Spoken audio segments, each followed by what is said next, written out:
مضل له ومن يضلله فلا هادي له أشهد أن لا إله إلا الله وأشهد أن محمدا عبده ورسوله اللهم صل وسلم وبارك على محمد وعلى آله وصحبه ومن تبعهم بإحسان إلى يوم الدين أما بعد فإن أصدق الحديث كتاب الله وخير الهدي هدي محمد صلى الله عليه وسلم وشر الأمور محدثاتها وكل محدثة بدعة وكل بدعة ضلالة وكل ضلالة في النار أو كما قال النبي صلى الله عليه وسلم لا نبي بعد. Alhamdulillah, terima kasih pada Kak Syida atas inisiatif yang begitu baik terus menerus menghadirkan majlis ilmu kepada kita ya. Baik, saya teringat hadis Nabi sallallahu alaihi wasallam daripada Muawiyah dan sahabat-sahabat yang lain, hadis mutawatir yang menyebutkan may yuridillahu bihi khairan yufaqihu fiddin. Siapa yang Allah berkehendakkan kebaikan bagi diri dia, Allah Taala akan fahamkan dia dengan agama. Faqih di sini yang kita panggil fiqh itulah. Yufaqihu fiddin, faqihkan dia dengan agama dalam arti kata fahamkan dia sungguh-sungguh dengan agama ini. Walaupun dia bukan alim. Alim dengan faham dua perkara yang berbeza ya. Faham ni dia tidak semestinya alim. Tapi orang alim sepatutnya fahamlah. Orang alim, ulama, yakni jamaknya ulama, banyak tahu dengan mendalam. Atas lagi dia panggil faqih, atas lagi dia panggil rasikh, atas lagi dia panggil daqiq. Itu tingkatan-tingkatan ilmu. Tingkatan-tingkatan orang penguasaan ilmu seseorang itu. Adapun kita sebagai orang awam, kalau boleh kita nak capai tahap faham, maka di sana diajarkan doa apa dia? Rabbi zidni ilma, itu ayat Quran sebenarnya. Rabbi zidni ilman nafi'a, tapi ada lafaz tambahan warzukni fahma. Kalau kita baca seorang-seorang, Rabbi zidni ilman nafi'a. Cuba ramai-ramai sebut masing-masinglah, tak payah buka mikrofon. Rabbi zidni ilman nafi'a. Wahai Tuhanku, zidni, tambahkan aku ilman nafi'a, ilmu yang bermanfaat. Kerana apa? Kerana di sana ada ilmu yang tak bermanfaat. Ilmu mencuri, ilmu merompak, ilmu merasuah, ilmu buat zalim, buat jahat pada orang, ilmu mencuri. Itu ilmu, tapi ilmu yang tak bermanfaat. Dunia akhirat kita. Warzukni, ini lafaz tambahan. Yang depan tu, Rabbi zidni ilman nafi'atu, ayat Quran. Warzukni fahma, dan rezekikan aku dengan kefahaman. Dalam konteks ayat ni, seolah-olah dinyatakan bahawa kefahaman itu satu rezeki. Kita ramai ni 30 orang, 40 orang nanti biasanya ataupun 1000 orang belajar dengan ustaz yang sama, ustazah yang sama, buku yang sama, silibus yang sama macam kita belajar di sekolah dululah, sekolah rendah, sekolah menengah, universiti, tapi kefahaman yang dibawa balik oleh masing-masing adalah berbeza. Memberi tumpuan yang sama. Kalau yang tidur tu tak payah kira lah. Kadang-kadang yang tidur tu lebih faham dan lebih handal daripada yang kita bagi perhatian. Itu kerencaman dan keunikan takdir Allah dalam kehidupan kita ni, sunnatullah. Baik, ala kulli hal nak bagi tahu kita boleh mencapai tahap faham. Maksud faham itu sampai satu peringkat macam yang kita sedang buat sekarang. Kita tahu bila sesuatu perkara tu nak nisbah kepada agama, khususnya dua perkara. Perkara yang bersabit dengan akidah, kepercayaan, i'tiqad, simpulan dalam hati kita, keyakinan, dan yang kedua ibadah, praktikal pengabdian. Kita kena faham kedua-dua perkara ini tak mungkin berlaku jika tidak ada petunjuk daripada Nabi SAW yang namanya wahyu. Jadi wahyu yang pertama adalah Al-Quran dan wahyu yang kedua adalah hadis-hadis Nabi SAW. Hadis-hadis Nabi SAW. Sebab dinyatakan dalam Quran, وَمَا يَنْتِقُ عَنِ الْهَوَىٰ إِنْ هُوَ إِلَّا وَحْيُ يُوحَىٰ. Makanya dalam urusan akidah, kepercayaan kepada perkara-perkara gaib, khususnya, dan juga praktikal ibadah yang fardu khususnya, dan yang sunat hukumnya, maka ia wajib ada sandaran daripada hadis-hadis Nabi SAW. Maksud kita tak boleh reka, kita tak boleh pandai-pandai. Dan inilah yang dirumuskan oleh para ulama salafus salih berdasarkan ayat apa dia, al-yauma akmaltu lakum dinakum. Pada hari ini aku telah sempurnakan agamamu. Agama di sini akidah, ibadah. dalam urusan politik apa semua tidak termasuk. Dia termasuk bab muamalat. Bab muamalat ni dia terbuka dan dia masih lagi anjal dan akan berubah sistemnya sampai akhirat. Dulu tak ada bank, sekarang ada bank. Lahirnya produk-produk apa nama muamalat yang baru. Itu akan kita, kalau kita hidup panjang, kita akan tengok akan berlaku perubahan. Tapi yang kita sedang bincangkan sekarang, yang pertama akidah, dia panggil perkara usul, perkara asas, aslul usul fil aqidah wa fil syariah. Perkara yang paling dasar sekali dalam akidah dan juga syariat, yakni dalam ibadah itu. Baik. Sebab itulah dalam bab ini kita kena faham sungguh-sungguh. Para ulama banyak macam-macam istilah lah. Ada yang diguna istilah thawabit dan mutaghayyirat. Thawabit, benda yang tetap, yang tidak akan berubah sampai bila-bila. Rukun Islam, rukun iman. Asasnya. Tapi mutaghayyirat, perkara-perkara yang bersabit di sekeliling, nak melaksanakan sistem pendekatan itu akan sentiasa berubah. Dia panggil mutaghayyirat. Thawabit, mutaghayyirat. Baik. Yang sedang kita nak fokuskan sekarang setelah Islam, realitinya setelah Islam 1400 tahun, dalam kuliah-kuliah sebelum ni pun, dan saya yakin dengan Ustaz Zukhairi apa semua pun perkara itu sudah dibahaskan, disebabkan ini dah 1400 tahun lebih daripada zaman Rasulullah SAW, maka secara ghalibnya terlalu banyak contamination.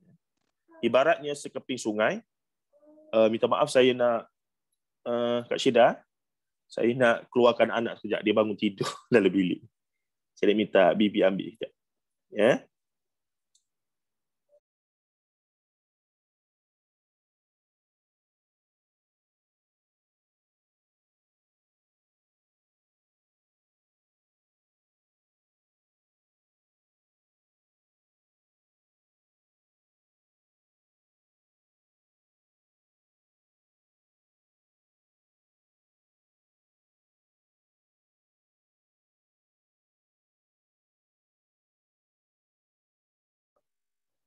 Okey, baik. Jadi dalam konteks kita hari ini, kita kena faham bahawa setelah 1400 tahun kita daripada zaman Rasulullah sallallahu alaihi wasallam, ini menyebabkan realiti dalam semua agama pun berlakunya penambahan, contamination, pencemaran. Ibaratnya sekeping sungai, siapa yang ada buku Israiliyat saya tu, tengok di belakang dia punya blurb, saya tulis ibarat sekeping sungai bila dia mengalir, yang mana di hulunya begitu bersih, asalnya air itu mata air terjun itu sangatlah bersih, maka di hujung sekali dekat dengan dia punya muara ini, segala kotoran-kotoran di tengah jalan itu dibawa. Jadi sepanjang sungai sejarah Islam 1400 tahun, maka jangan peliklah perkara itu, termasuklah di alam Melayu apa semua, berlakunya terlalu banyak kita katakan percampuran tersebut. Baik. Jadi di sinilah munculnya para ulama yang datang dengan rasa tanggungjawab untuk membetulkan balik, untuk mengembalikan asalah, keaslian, kefahaman akidah dan juga praktikal ibadah. Nak balik, sebab tu adanya gagasan kembali ke zaman salafus soleh.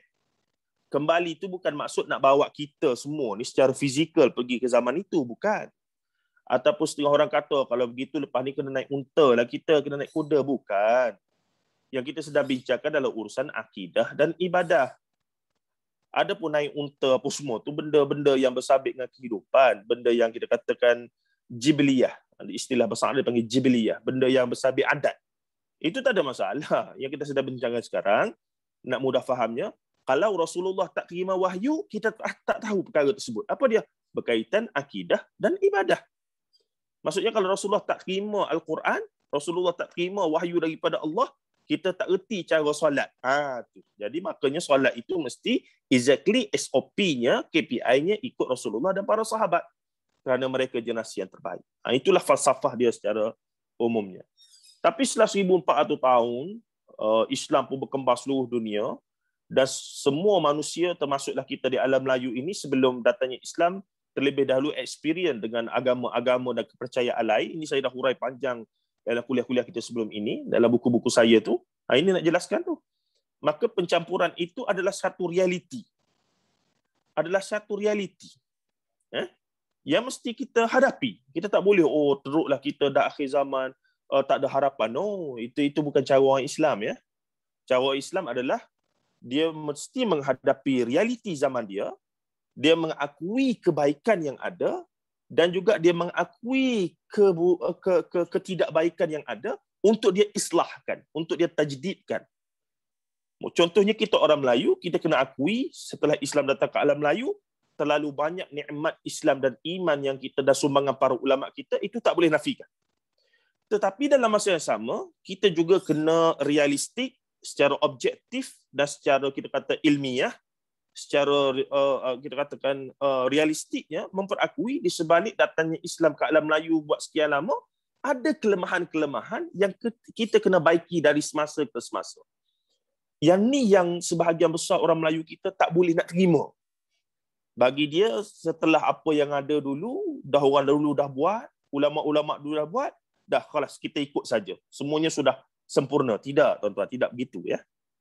Yang ulama-ulama kita bawa apa semua tu, sebahagian besarnya bagus, tak ada masalah. Tak ada masalah, kita boleh terus amalkan, kita boleh terus buat, kita boleh terus ikut, tak ada masalah. Namun di sana tetap ada sebahagian daripada apa yang mereka bawa, apa yang mereka tulis dalam kitab-kitab mereka itu, dan juga amalan kebiasaan masyarakat yang sudah menjadi tradisi yang perlu kita upgrade bila mana datang hujah. Ini agama Islam ni. Bila datang hujah yang lebih kuat, yang lebih tepat, yang lebih dekat dengan sunnah Nabi SAW. Dan inilah antara tujuan munculnya buku ini dan wacana-wacana yang kita akan bincangkan dalam buku nipis tapi hebat ini. Asal usul buku ini, Ustaz Ahmad Sabik ini adalah staf lulusan Jordan yang kemudian, ataupun lulusan daripada Saudi, Madinah, yang kemudian menjadi staf kepada sahabat saya, Cik Masri, yang merupakan toke kepada Kemilau Publikan. Inilah di Sarjana Utama ni saja. Bahkan saya dengan dia setaman. Ustaz Encik Masri ni, toke buku ini, Kemilau Publikan. Dan dia yang cadangkan kepada Ustaz Ahmad Sabik ni supaya susun buku ini. Kerana beliau antara orang yang mendukung gagasan inilah, gagasan yang kita nak islah tajdid, yakni nak bawa kita kepada yang lebih kuat, yang lebih tepat, yang lebih selamat dan seumpamanya. Itu kita dah zaman itu. Kita dah semakin di akhir zaman, maka kita kena lebih kuat ke arah itu berfikirnya. Baik. Maka dihimpunkanlah iaitu amalan-amalan yang sudah biasa dalam masyarakat, yang sentiasa diamalkan, yang sentiasa disyurkan oleh ustaz-ustaz, para penceramah bahkan, yang pada setengah-setengah kita menyangka ialah adalah amalan yang disuruh oleh Rasulullah, yang mana kalau disuruh oleh Rasulullah automatically jadi sunnah. Jadi sunnah Rasulullah yang hukumnya lebih yang hukumnya dianggap sebagai sunat dari sudut hukum taklifi fiqhnya. Maka diamalkan atas sangkaan tersebut. Antara lain sebabnya amalan-amalan tersebut memang ada dalam kitab-kitab sebahagian ulama kita, sama ada di Nusantara ataupun dalam kitab ulama-ulama mazhab Syafi'i dan seumpamanya. Sebagaimana yang kita bahas pada minggu sudah, ingat lagi Kak Syidah? Kita guna nota daripada Sayyid Samah Mufti Wilayah lama tu, mantan mufti dan mantan menteri agama, entah jadi menteri lagi tidak ke depan, wallahu a'lam. Iaitu berkaitan dengan amalan apa dia? Baca surah Al-Qadar 7 kali, tiup pada tanah. Ya, setelah disemak-semak, rupa-rupanya memang betul amalan itu ada dalam kitab fiqh mazhab Syafi'i, bahkan kitab-kitab muktabar. Tapi apakah ia ada dalam hadis-hadis Nabi SAW? Terbukti para ulama hadis yang lebih pakar dalam bidang hadis telah membuat kesimpulan bahawa tidak pernah ada riwayat tersebut dalam mana-mana riwayat kitab hadis. Maka amalan itu tertolak, tidak boleh dipakai. Walaupun secara jelas dan utuh ia ada dalam kitab-kitab fiqh. Kenapa berlaku begitu? Pelbagai faktor. Mungkin ulama fiqh yang meriwayatkannya itu menyangka ianya hadis sahih kerana menerima daripada ayah dia, menerima daripada guru-guru dia. Nah, dan para ulama ni pun dia ada berbagai kategori. Ada yang sangat alim dalam fiqh tapi kurang alim. Bukanlah maksud dia kurang alim tu sama level kita. Jauh lagi daripada kita ni. Maksudnya dia kurang pakar dalam bidang hadis tapi sangat pakar dalam bidang fiqh, falsafah dan seumpamanya. Contohnya Imam Al-Ghazali rahimahullah. Sangat pakar dalam semua bidang ilmu. Ilmu kalam, ilmu fiqh, ilmu Allah dahsyat. Imam Ghazali ni cuma versi Imam Ghazali yang sampai ke alam Melayu, ulama tasawuf. Pada saya ini satu penghinaan ataupun satu yang merendahkan martabat Imam Ghazali. Sebab dia lebih daripada tu lagi. Dia filosof, dia ahli kalam, dia ulama fiqh, ulama usul fiqh, dia ahli sejarah, macam-macam. Mujaddid. Abad itu digelar sebagai mujaddid, pembaharu. Dan hampir ijma' ulama ahli sunnah wal jamaah menerima dia sebagai tokoh yang sangat besar. Sumbangan dia sangat besar. Namun terbukti para ulama hadis bila menilai balik karya-karya dia, adalah satu kekurangan, iaitu dia terlalu lewah ataupun terlalu longgar dalam penggunaan hadis-hadis dalam karya dia. Itu perkara biasa. Itu perkara biasa. Bahawa satu ulama yang hebat itu pastilah ada sedikit dalam 5% kekurangan. Itu perkara biasa. Yang ni yang kita kata ulama-ulama tidak maksum. Jadi kita orang awam ni mesti wajib untuk sangka baik dan ambil segala kebaikan. Yang mana yang kekurangan dia, kita serah pada Allah. Itu bukan urusan kita untuk judge. Termasuk ulama-ulama Melayu kita. Ulama Melayu tak boleh pergi guna hadis palsu. Jangan kata begitu. Sumbangan mereka luar biasa. Kitab-kitab mereka hebat. Namun adalah kurang sikit sebanyak. Yang itu Allah Ta'ala, semoga Allah Ta'ala ampunkan.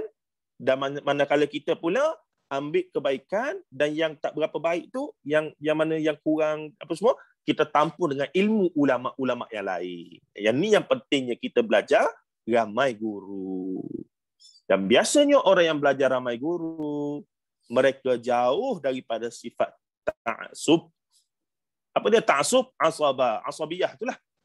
Salah ke betul ke? Kena betul.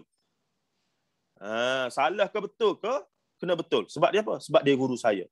Tok guru buat maksiat ke? Tok guru, tak boleh guru saya. Apa? Jadi, dia kena betul. Tak boleh. Itulah asabiyah yang memandulkan akal, yakni merencatkan pemikiran dan seumpamanya. Sampai guru buat benda jahat, sampai guru buat benda pelik-pelik pun, tak apa, guru saya. Dia lain macam, dia lain makam dia. Mengarutlah. Baik, kita masuk pada buku. Ini bukunya, saya harap semua orang dah ada lah. Buku yang nipis tapi cukup besar manfaat. Tajuk bahasa Melayunya, amalan-amalan yang dianggap sunnah dalam masyarakat kita. Ini tajuk pun kami yang bincang, ya. Dan dia punya tajuk dalam bahasa Arab, Al-Mujazu fil a'malil allati ya'taqidun nasu annaha minas sunnah. Itu di atas tu. Al-Mujazu ni macam rumusan lah, ataupun himpunan fil a'mal, pada amalan-amalan allati yang ya'taqidu, yang diiktiqadkan, apapun yang dipercayai, an-nas, manusia, annaha minas sunnah, yang ianya adalah daripada sunnah. Bila dicek-cek balik, rupanya dia bukan sunnah pun, ataupun bukan sunnah yang hukumnya sunat, namun tanpa menafikan ada ulama yang fatwakan ia sebagai harus. Yang ni yang kita kena faham ni. Bila bertembung antara sunat dan harus, ketika itu kalau kita kata tak apalah, harus pun haruslah, saya nak buat juga, ni kita kata peliklah orang yang belajar bersikap begitu. Kalau orang awam yang tak mengaji di luar sana, yang jarang datang ke surau masjid, ada kelas macam kita, tak pelik. Tapi bila yang dah khusus mengaji macam kita, berkitab, habiskan masa berminggu-minggu dan seumpamanya, bagi tiba-tiba masih lagi selesa dengan amalan yang sekadar hukumnya harus. Yang ni, kalau markah periksa, saya sebut dulu apa dia, 40 markah, cukup-cukup makan. Tak apalah, cukup makan pun cukup makanlah. D+ pun okey dah. Anak kita bawa balik result, D+ semua. Kita tanya, kenapa macam ni? Dah kata cukup makan pun okey semua. Padahal dia boleh buat lebih bagus. Pilihannya ada. Yang ini yang kita kata, sikap kita adalah, dalam masa singkat macam Kak Syida kata tadi, kalau boleh kita cuba cari yang semuanya A+. Dalam bab solat, dalam bab puasa, dalam bab amalan bulanan. Semua kita nak yang A+. Kalau boleh. Dan itu memerlukan ilmu. Ilmu. Baik, kita tengok di sini. Dia tulis di situ, di antara bahaya tokok tambah, di muka surat depan, ya. Di antara bahaya tokok tambah dalam agama adalah perbuatan ini akan menghilangkan sunnah. Bila terlalu banyak amalan-amalan yang diamalkan, seseorang itu beramal dengan tekun amalan-amalan yang dia anggap sunnah, dan rupa-rupanya dia bukan sunnah, yang hukumnya sunat, jadi yang sunnah yang sebenarnya lama-lama akan hilang daripada masyarakat. akan hilang daripada masyarakat. Sebab apa? Sebab masyarakat dah seronok amalan yang mereka sangka itu sunnah yang hukumnya sunat atas alasan apa? Apa masalah benda baik. Dan tidak ada dalil yang melarang. Ni kita kata sikap dan juga kita kata mentaliti yang salah dalam masalah akidah dan ibadah yang begini. Rugilah kita, tuan-tuan. Beramal soleh 30-40 tahun, tapi rupanya statusnya harus saja. Harus ni, macam kita sebut, entah boleh pahala, entah boleh pahala ke tidak. Tak tahu. Sebab buat boleh, tak buat pun tak apa. So, statusnya boleh pahala ke tidak? Wallahu alam juga. Begitu. Baik, cuba kita tengok di belakang. Dia punya blurb ni. Kita pergi satu persatu. Di belakang ni ada blurb. Agama adalah milik mutlak Allah SWT. Agama Islam lah maksudnya.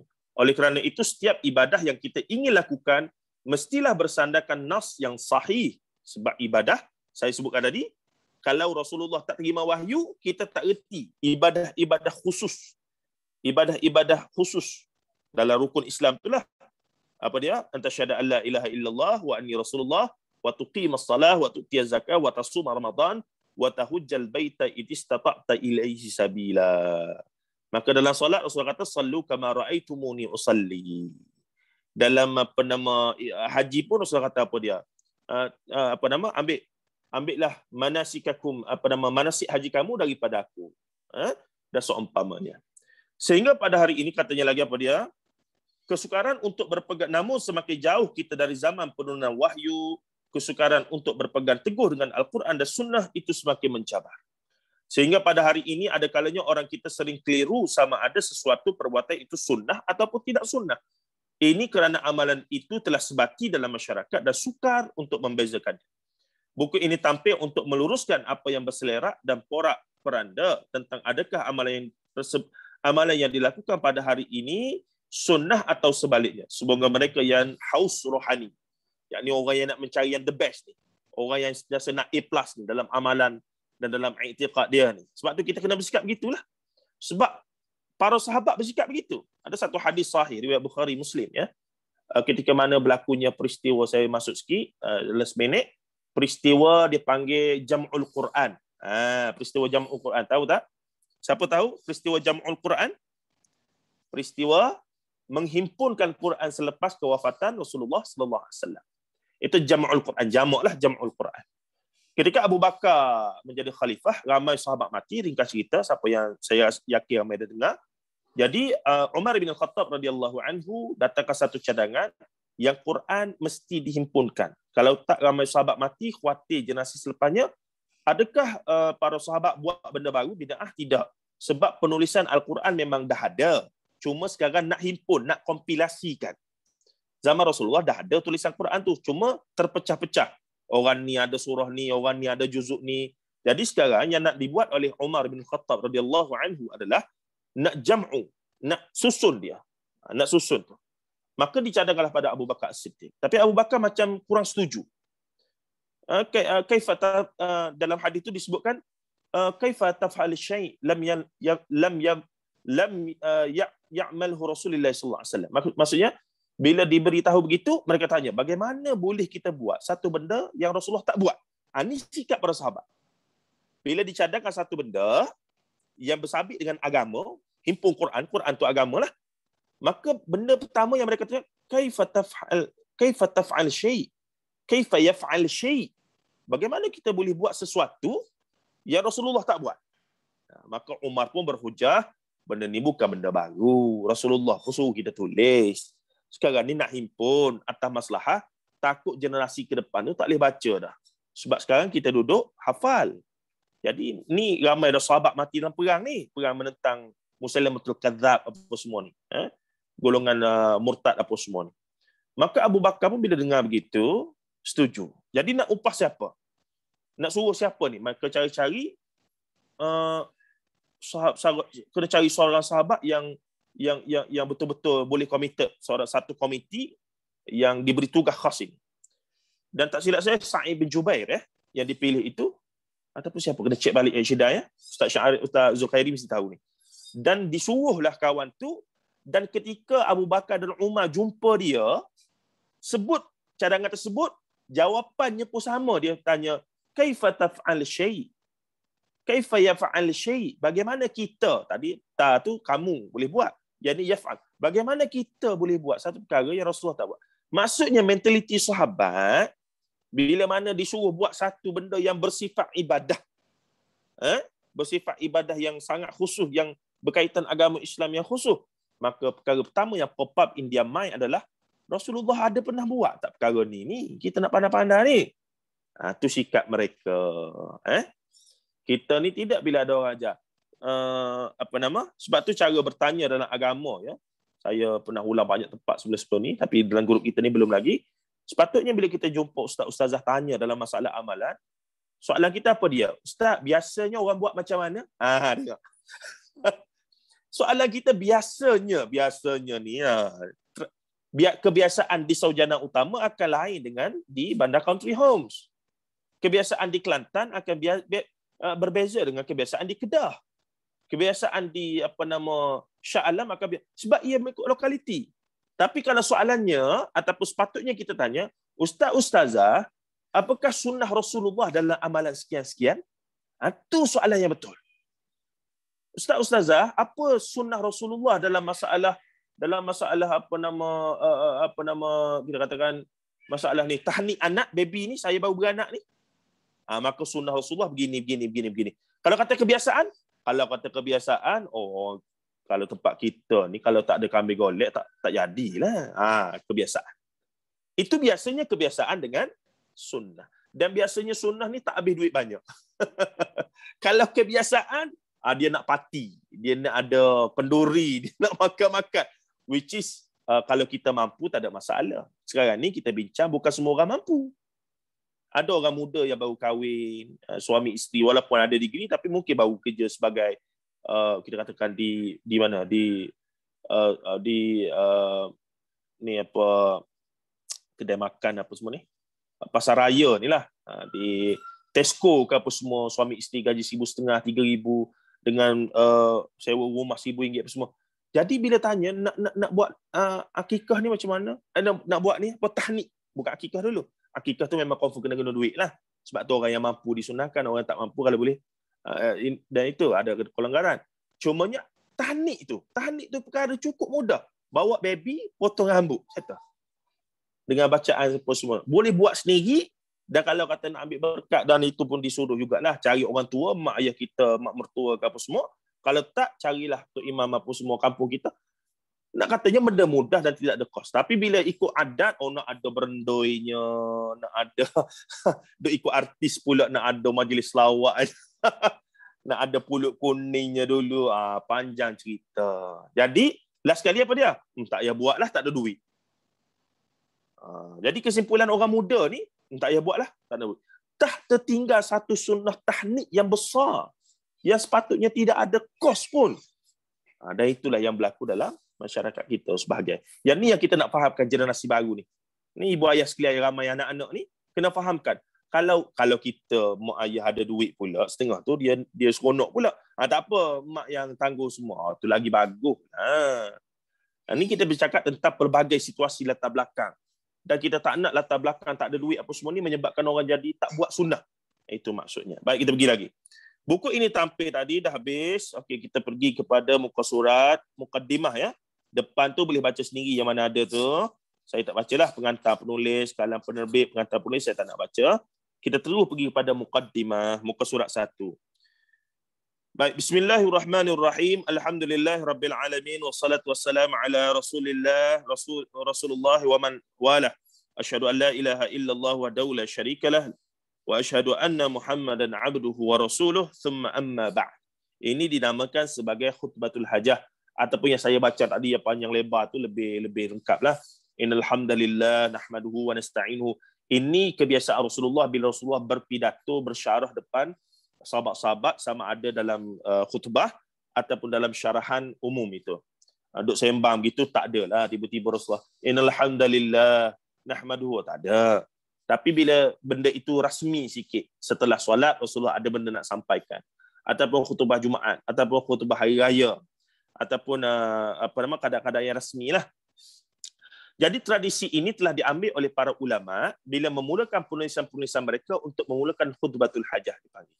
Dan ada hadis-hadis sahih yang menyandarkan tentang perkara itu dah, yang biasanya bermula dengan innal hamdalillah nahmaduhu wa nasta'inuhu wa nastaghfiruh wa na'udzu billahi min syururi anfusina wa min sayyiati a'malina ila akhir. Sampailah amma ba'd. Kan ada tambah lagi fa inna asdaqal hadithi kitabullah. Bahawa sebenar-benar khabar atau pemberita itu adalah fa inna asdaqal hadithi kitabullah, adalah kitab Allah. Wa khairal hadi hadi Muhammad. Dan sebaik-baik petunjuk adalah petunjuk daripada Nabi Muhammad. Tu khutbatul hajah tu. Wa khairal hadi hadi Muhammad sallallahu alaihi wasallam. Dan sehinggalah ke akhirnya. Baik. Kata pengarang ini, Ustaz Sabit kita ni, Islam adalah agama yang sempurna. Bebas daripada sebarang kecacatan. Syariatnya adalah kehidupan. Setiap syariat ni, syariat daripada perkataan apa? Syari'. Syari' ni jalan. Dalam bahasa Arab lama, bahasa Arab zaman Rasulullah, syari' ni jalan yang dilalui oleh unta untuk minum air. Unta ni diberi minum air secara berkala. Dia ada time dia, pagi ke petang, tengah hari. Macam orang mengembala kambing, lembu di tempat kita ni lah. Dia ada time dia. Orang tua-tua kita ni. Jadi, unta ni, zaman Rasulullah ataupun zaman orang Arab lama klasik ni, dia ada time dia dan tempat yang khas untuk dia lalu untuk minum air. Kisah pasal unta ni, mukjizatnya, Nabi apa? Nabi Saleh. Siapa yang mengaji Qasasul Anbiya, bila mengaji tentang Nabi Saleh, mukjizat unta putih dia itulah, unta luar biasa dia itu. Ada waktu dia minum air, dan kemudian kaum dia telah bunuh ketika mana dia pergi minum air itulah. Kaum Nabi Nuh telah semelih, tidak semelih lah, bunuh ataupun semelih ketika mana dia pergi lalu jalan tu untuk minum air. Dia tunggu, tu buat jahat, cerita lain lah. Tapi nak katanya syari' ni satu jalan yang jelas, yang dilalui, yang menuju pada satu sumber. Itu syari' yang kemudian menjadi syariat. Katanya syariat adalah kehidupan. Setiap gerak-geri dan perbuatan manusia sejak daripada bangun tidur sehinggalah tidur semula. Agama telah datang membimbingnya. Tidak terlepas seseorang itu daripada taklifan walau sedetik. Taklif apa maksudnya? Taklif, beban tanggungjawab. Beban tanggungjawab. Taklif satu pengiktirafan untuk kita. Mukallaf. Kita ni mukallaf. Mukallaf orang yang ada beban tanggungjawab, ada pertanggungjawaban. Yang ni akan ditanya. Siapa yang belum mukallaf? Anak-anak kita yang belum mumayyiz. Dalam fiqh Syafi'i dia panggil mumayyiz. Mumayyiz itu di garis pandukan dengan mereka telah akil baligh. Dan akil baligh itu pula tanda-tanda dia adalah, kalau ikut apa nama ni adalah kencing malam pula, apa nama? Mimpi basah lah, mimpi basah. Dan wanita pada waktu dia haid. Itu. Jadi ada kaitan semua tu. Ulama fiqh mazhab Syafi'i ni detail ya. Saya pun tidaklah pandai sangat fiqh Syafi'i ni sebab dia detail sungguh. Jadi kita belajar sekadar untuk cukup makan kita jelah. Tapi nak mengajar saya sendiri pun tak berani. Sebab rasanya tak berapa, saya lebih pada pemikiran lah, amalan-amalan pemikiran itu. Baik, kemudian katanya, jadi taklif itu begitu, mukallaf. Jadi tapi ada orang yang terlepas daripada taklif ni. Contoh dalam salat ada satu hadis sahih bahawa diangkat seseorang itu daripada taklif ketika mana apa? Dia terlupa sungguh-sungguh. Maka taklif dia terlupa, memang terlupa langsung. Maka diangkat taklifnya. Tapi bila dia ingat, dia kena qada baliklah. Itu kata fiqh Syafi'i. Yang kedua apa dia? Dia tertidur. Dia tidur pukul 12, bangun pukul 5. Terlepas solat Zuhur. Maka dia angkat taklif. Sebab orang tidur ni memang tak boleh, dia memang di luar kawalan diri dia. Di luar kawalan diri dia. Dia tak boleh kawal diri dia. Tapi kalau ada orang dah gerak pukul 2.30, dia kata nantilah kejap, tu tak dosa lah sebab dia orang dah gerak tu. Begitulah juga orang gila, orang yang hilang akal, tidak siuman, maka dia kena, dia dikira tidak ada taklif bagi dia. Orang yang, dan pelbagai lagi lah qarinah-qarinah lain seperti mana orang yang paralyzed ataupun orang yang deaf brain apa semua itu termasuklah 3 perkara tadi. Cumanya ada perbincangan fiqh yang menarik. Contohnya seseorang itu waktu pukul 1 ni, kita ni dah masuk Zuhur nak masuk Asar ni, tiba-tiba di antara Zuhur dan Asar tu dia pengsan ataupun dia sakit ke pengsan ke jadi gila ke masa tu. Beberapa lama kemudian, bertahun-tahun dia sedar. Maka dia sedar tu dia kena qada balik solat Zuhur tu sebab dia jadi gila dan dia pengsan tu waktu Zuhur dah masuk. Sedetail itu ulama-ulama bincang tuan-tuan. Ulama-ulama fiqh ya. Kalau kita kira Allah. Kira-kira sekali dah tu. Ada tak? Sebab dia kira dah masuk hati. Maka tu tak. Macam puan-puan yang datang bulan lah. Jadi kalau lah haid tu datang disedari setelah dah masuk waktu, bukankah waktu itu kena qada? Kena qada? Begitu juga puasa dan seumpamanya. Begitulah detailnya ulama fiqh bincang. Cuma kadang-kadang bila terlalu detail, dan kedetailan itu agak ganjil ya. Sebab bila kita tengok dalam fiqh Syafi'i yang asal tidak ada. Tapi dalam fiqh Syafi'i Nusantara dia ada.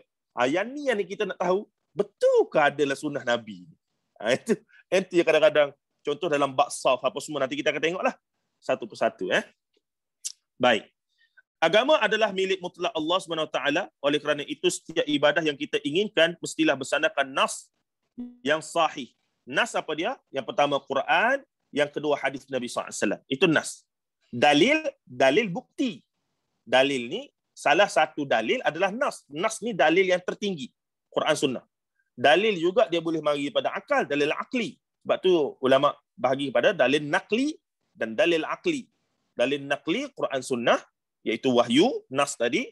Dan dalil akli, akal kita, logik kita, pengalaman kita, dan pelbagai lagi. Unsur-unsurnya. Baik, seterusnya katanya lagi apa dia? Namun semakin jauh kita dengan zaman penurunan wahyu, kesukaran untuk berpegang teguh dengan Al-Quran dan Sunnah itu semakin mencabar. Keaslian dia semakin faded, semakin pudar. Dan itu sunnatullah. Semakin jauh dengan kita dengan zaman Rasulullah, semakin kurang. Cuma nasib baiklah kita ada Quran dan Sunnah. Tapi masalahnya sistem beragama di alam Melayu, kita tidak didedahkan dengan Quran Sunnah dulu. Ini masalah ni saya kata. Sistem pendidikan kita, surah masjid, kita didedahkan dengan apa yang tok nenek moyang kita amal dan juga apa yang ada dalam kitab-kitab Jawi yang mutaakhir. Kita tidak didedahkan dengan sumber asal terlebih dahulu. Kalau kita didedahkan dengan sumber asal terlebih dahulu, kemudian baru kita pergi kepada kitab-kitab ulama yang kemudian, barulah kita nampak flow tu. Tapi tidak. Bila kita diajarkan terus kepada kesimpulan, maka yang diajarkan adalah sami'na wa ata'na. Kamu dengar, kamu ikut, jangan tanya apa-apa. Inilah yang kita duk buat kita ingatkan betul dah. Rupa-rupanya tidak ada asal dalam sunnah Nabi SAW. Begitulah yang dikongsikan oleh Al-Imam Ibn Jauzi rahimahullah ta'ala. Dia telah beramal. Ibn Jauzi ini seorang ulama hadis mazhab Hambali yang mengarang kitab Al-Mawdu'at, iaitu kitab-kitab hadis palsu. Dia ni telah beramal dengan satu amalan hampir 30 atau 40 tahun berdasarkan satu hadis. Iaitu membaca surah apa ya, adalah satu amalan ni dia duk amal sungguh-sungguh. Tiba-tiba ketika umur lepas 40 tahun ataupun 30 tahun ataupun 40 tahun dia duk beramal tu, maka sampai kepada dia ilmu bahawa hadis yang dia duk amal tu tak sahih. Apa dia buat? Dia telah tinggalkan amalan tersebut. Dia pergi cari yang sahih. Jadi kita pun kena begitu. Ketika mana kita sudah belajar, kita sudah tahu bahawa agama ini mesti ada standar Quran Sunnah dan bila datang dalil yang lebih kuat, yang lebih sahih, yang lebih daqiq, yang lebih qarib dengan sunnah, maka yang kita doa amal sebelum ni itu terbukti tidak ada sandarannya, maka kita mesti bersikap sebagaimana Imam Ibn Jauzi, kita kena tinggal yang lama, kita kena mulakan buku baru yang lebih tepat dengan sunnah itu. Baik, katanya lagi apa dia? Sehingga kan pada hari ini ada kalanya kita keliru sama ada sesuatu perbuatan itu sunnah ataupun tidak sunnah. Ini diambil daripada blog tadilah. Kita dapati ada dalam kalangan mereka yang berlebih-lebihan dalam membida'ahkan sesuatu perbuatan. Ini pun kita tak setuju. Ini perbincangan yang rumit sebenarnya. Iaitu bahagian daripada kita yang baru terdedah dengan sunnah, kadang-kadang mudah untuk membida'ahkan. Pun satu sikap yang tidak wajar. Sabar dulu. Bukan semua benda yang tidak jelas dalam sunnah itu semua bid'ah, tidak. Kadang-kadang tu kita jumpa satu hadis, ada 50 hadis lagi kita tak jumpa. Yang ni yang kita kata kena hati-hati, tapi tetap sikap kita nak buat yang sunnah.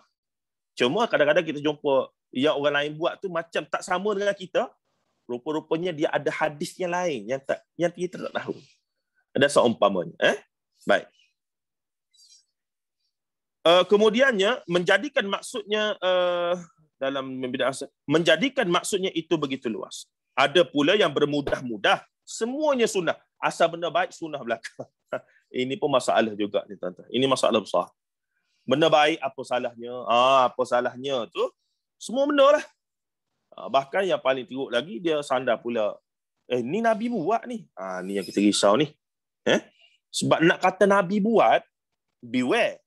Nak kata Nabi buat, nak kata Nabi kata. Sebab apa saja, min qaulin wa fi'lin wa taqriruh.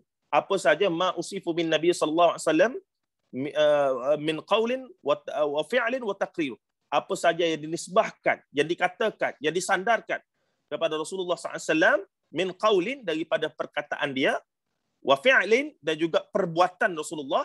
Kita kata, Rasulullah tidur macam ni, kita pun buat.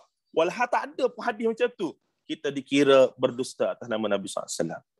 Sebab apa? Sebab segala-galanya tentang Rasulullah akan jadi hujah agama, akan jadi nas. Sebab tu tak boleh nak pandai-pandai. Rasulullah makan macam ni lah. Ni saya nak cerita bab makan. Rasulullah bila makan, dulu masyhur apa dia? Rasulullah bila nak makan, ambil garam. Tek garam sikit. Rasulullah tak pernah makan berdiri, contoh.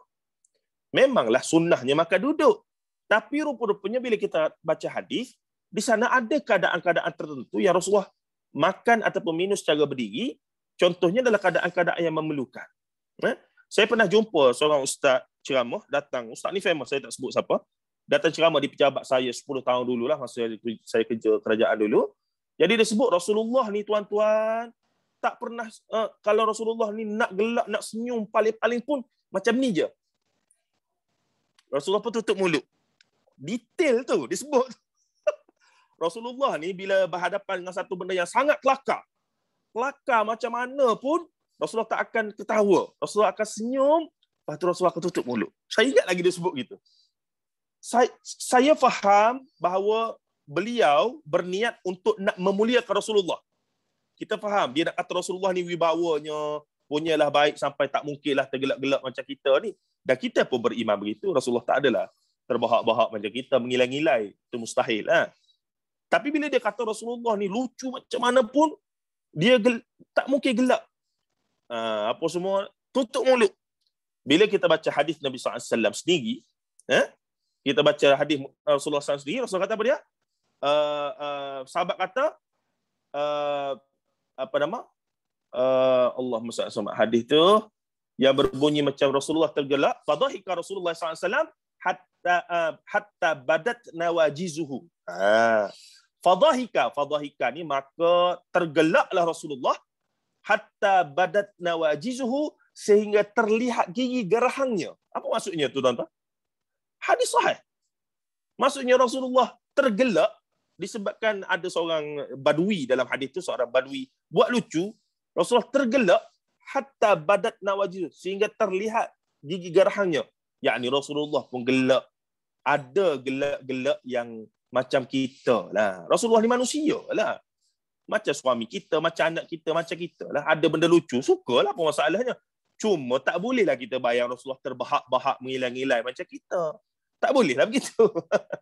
Jadi gelak dia tu gelak yang sesuai dengan kewibawaan dia, itu sahaja. Tapi untuk nak kata Rasulullah tak pernah gelak, kalau dia nak gelak lucu macam mana, tutup mulut. Itu dah jadi satu rekaan tu. Nampak tak? Walaupun kecil tuan-tuan, tapi sebenarnya kita sedang mencipta satu situasi yang Rasulullah tak. Bukan Rasulullah, kita sedang reka sebenarnya tu. Sehingga saat itulah kita nak buat kesimpulan apa-apa tentang Rasulullah, maka kena hati-hati sungguh-sungguh. Dan inilah yang menjaga agama kita 1400 tahun dulu, dan itulah yang merosakkan agama Yahudi dan Nasrani. Kerana mereka reka tentang nabi mereka. Nabi apa? Nabi Daud ni ambil bini orang Israeliat tu lah. Tu yang Israeliat tu. Mereka duk reka Nabi Daud ni berzina dengan bini dia punya David, dengan dia punya tentera punya bini sendiri, dia pergi rampah dan kemudian Nabi Sulaiman itu sendiri lahir daripada hubungan luar nikah tersebut. Jadi ini, tengok, bila mereka mula berdusta di atas nama Nabi-Nabi, mereka cerita, maka munculnya Israiliyat yang akhirnya merosakkan agama mereka, merosakkan sumber agama, wahyu agama mereka disebabkan reka cerita. Sebab tu kita tegah dalam bab ni tuan-tuan. Sebab tu kita di alam Melayu, orang Melayu ni masih lemah pendedahan dalam bab ini. Sebab kita kira asalkan benda baik boleh terima. Tidak. Islam ni benda baik dan sahih. Dia kena baik dan sahih. Bila bercakap tentang agama. Baik. Kita pergi lagi. Ada pula yang bermudah-mudah tadi, semuanya sunnah. Tiada suatu pun kebaikan yang dibuat melainkan ianya dianggap sunnah yang diterima syarak. Menjadikan maksud bid'ah itu terlalu sempit. Justru bahkan sebahagian besar daripada asatizah takut nak bincang pasal bid'ah sebab takut dilabel dengan label-label tertentu. Ini pun masalah besar. Dan saya yakin sepanjang saya duk tengok YouTube apa semua, kadang-kadang saya pun cari jugalah drive ambil hantar isteri ke PPUM dari Sarjana ni dan 35 km. Pergi balik 70 km. Pergi balik sehari, pagi petang ataupun malam 140 km. Maka apa saya buat? Buka YouTube, dengarlah ceramah ustaz-ustaz ni. Saya pun nak menambah juga maklumat-maklumat semasa. Ataupun ilmu-ilmu bidang lain dalam Quran. Saya suka dengar Ustaz Abdullah Bukhari. Ataupun sekarang saya banyak mendengar Ustaz Nodros yang membincangkan tentang pemikiran khurafat, tentang tahyul bid'ah, tentang benda-benda begini. Jadi saya buat kesimpulan, majoriti daripada asatizah kita tak suka nak bincang bab khurafat, bab bid'ah, bab kufur. Kerana mungkinlah kalau mereka bawa tajuk-tajuk begitu, sambutannya kurang menarik. Berbanding dengan banyak bincang tentang benda-benda seronok, benda-benda yang bahagia-bahagia, benda-benda yang tanpa kita sedar, kita telah create kefahaman yang tak lengkap. Kita mengaji tentang sunnah, tapi kita tak mengaji bid'ah tu apa. Kita mengaji tentang tauhid, kita tak mengaji syirik tu apa. Kita mengaji tentang iman, tapi kita tak mengaji kufur tu apa. Ini akan jadi timbul masalah. Tak balance. Akan muncul orang Islam yang saya selalu ulang, ingat kuliah-kuliah saya tu, yang soleh, baik, jaga solat, puasa, zakat, hajinya, tapi dalam masa yang sama, masih lagi duk buat benda khurafat, tahyul, benda-benda yang ada unsur syirik apa semua. Sebab apa? Tak jelas. Bila kita beriman ni, tak lengkap. Tanpa kita tinggalkan benda-benda yang tak baik tadi. Ini yang kita kata ketimpangan. Maka nak kenal sungguh sunnah Rasulullah, wajib untuk kita kenal juga bid'ah itu apa.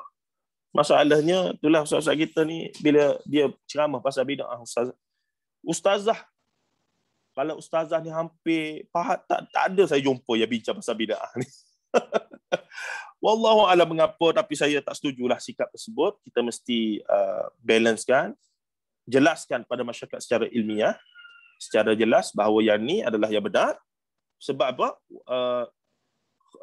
Kuntum khaira ummatin ukhrijat linnas ta'muruna bil ma'ruf wa tanhauna 'anil munkar. Ta'muruna bil ma'ruf wa tanhauna 'anil munkar. Ta'muruna bil ma'ruf hanya akan praktikal bila ada tanhauna 'anil munkar. Tak boleh suruh baik saja, macam anak kita suruh buat benda baik, solat jangan tinggal, puasa jangan tinggal, tapi bila dia buat maksiat, kita pun okey juga. Boleh begitu? Kita suruh dia solat, kita suruh dia apa, tapi bila dia dah umur balik, dia datang haid bagi wanita, dah akil balik bagi lelaki, dia tak tutup aurat, kita kata, tak apalah, nanti pandai. Boleh ke begitu?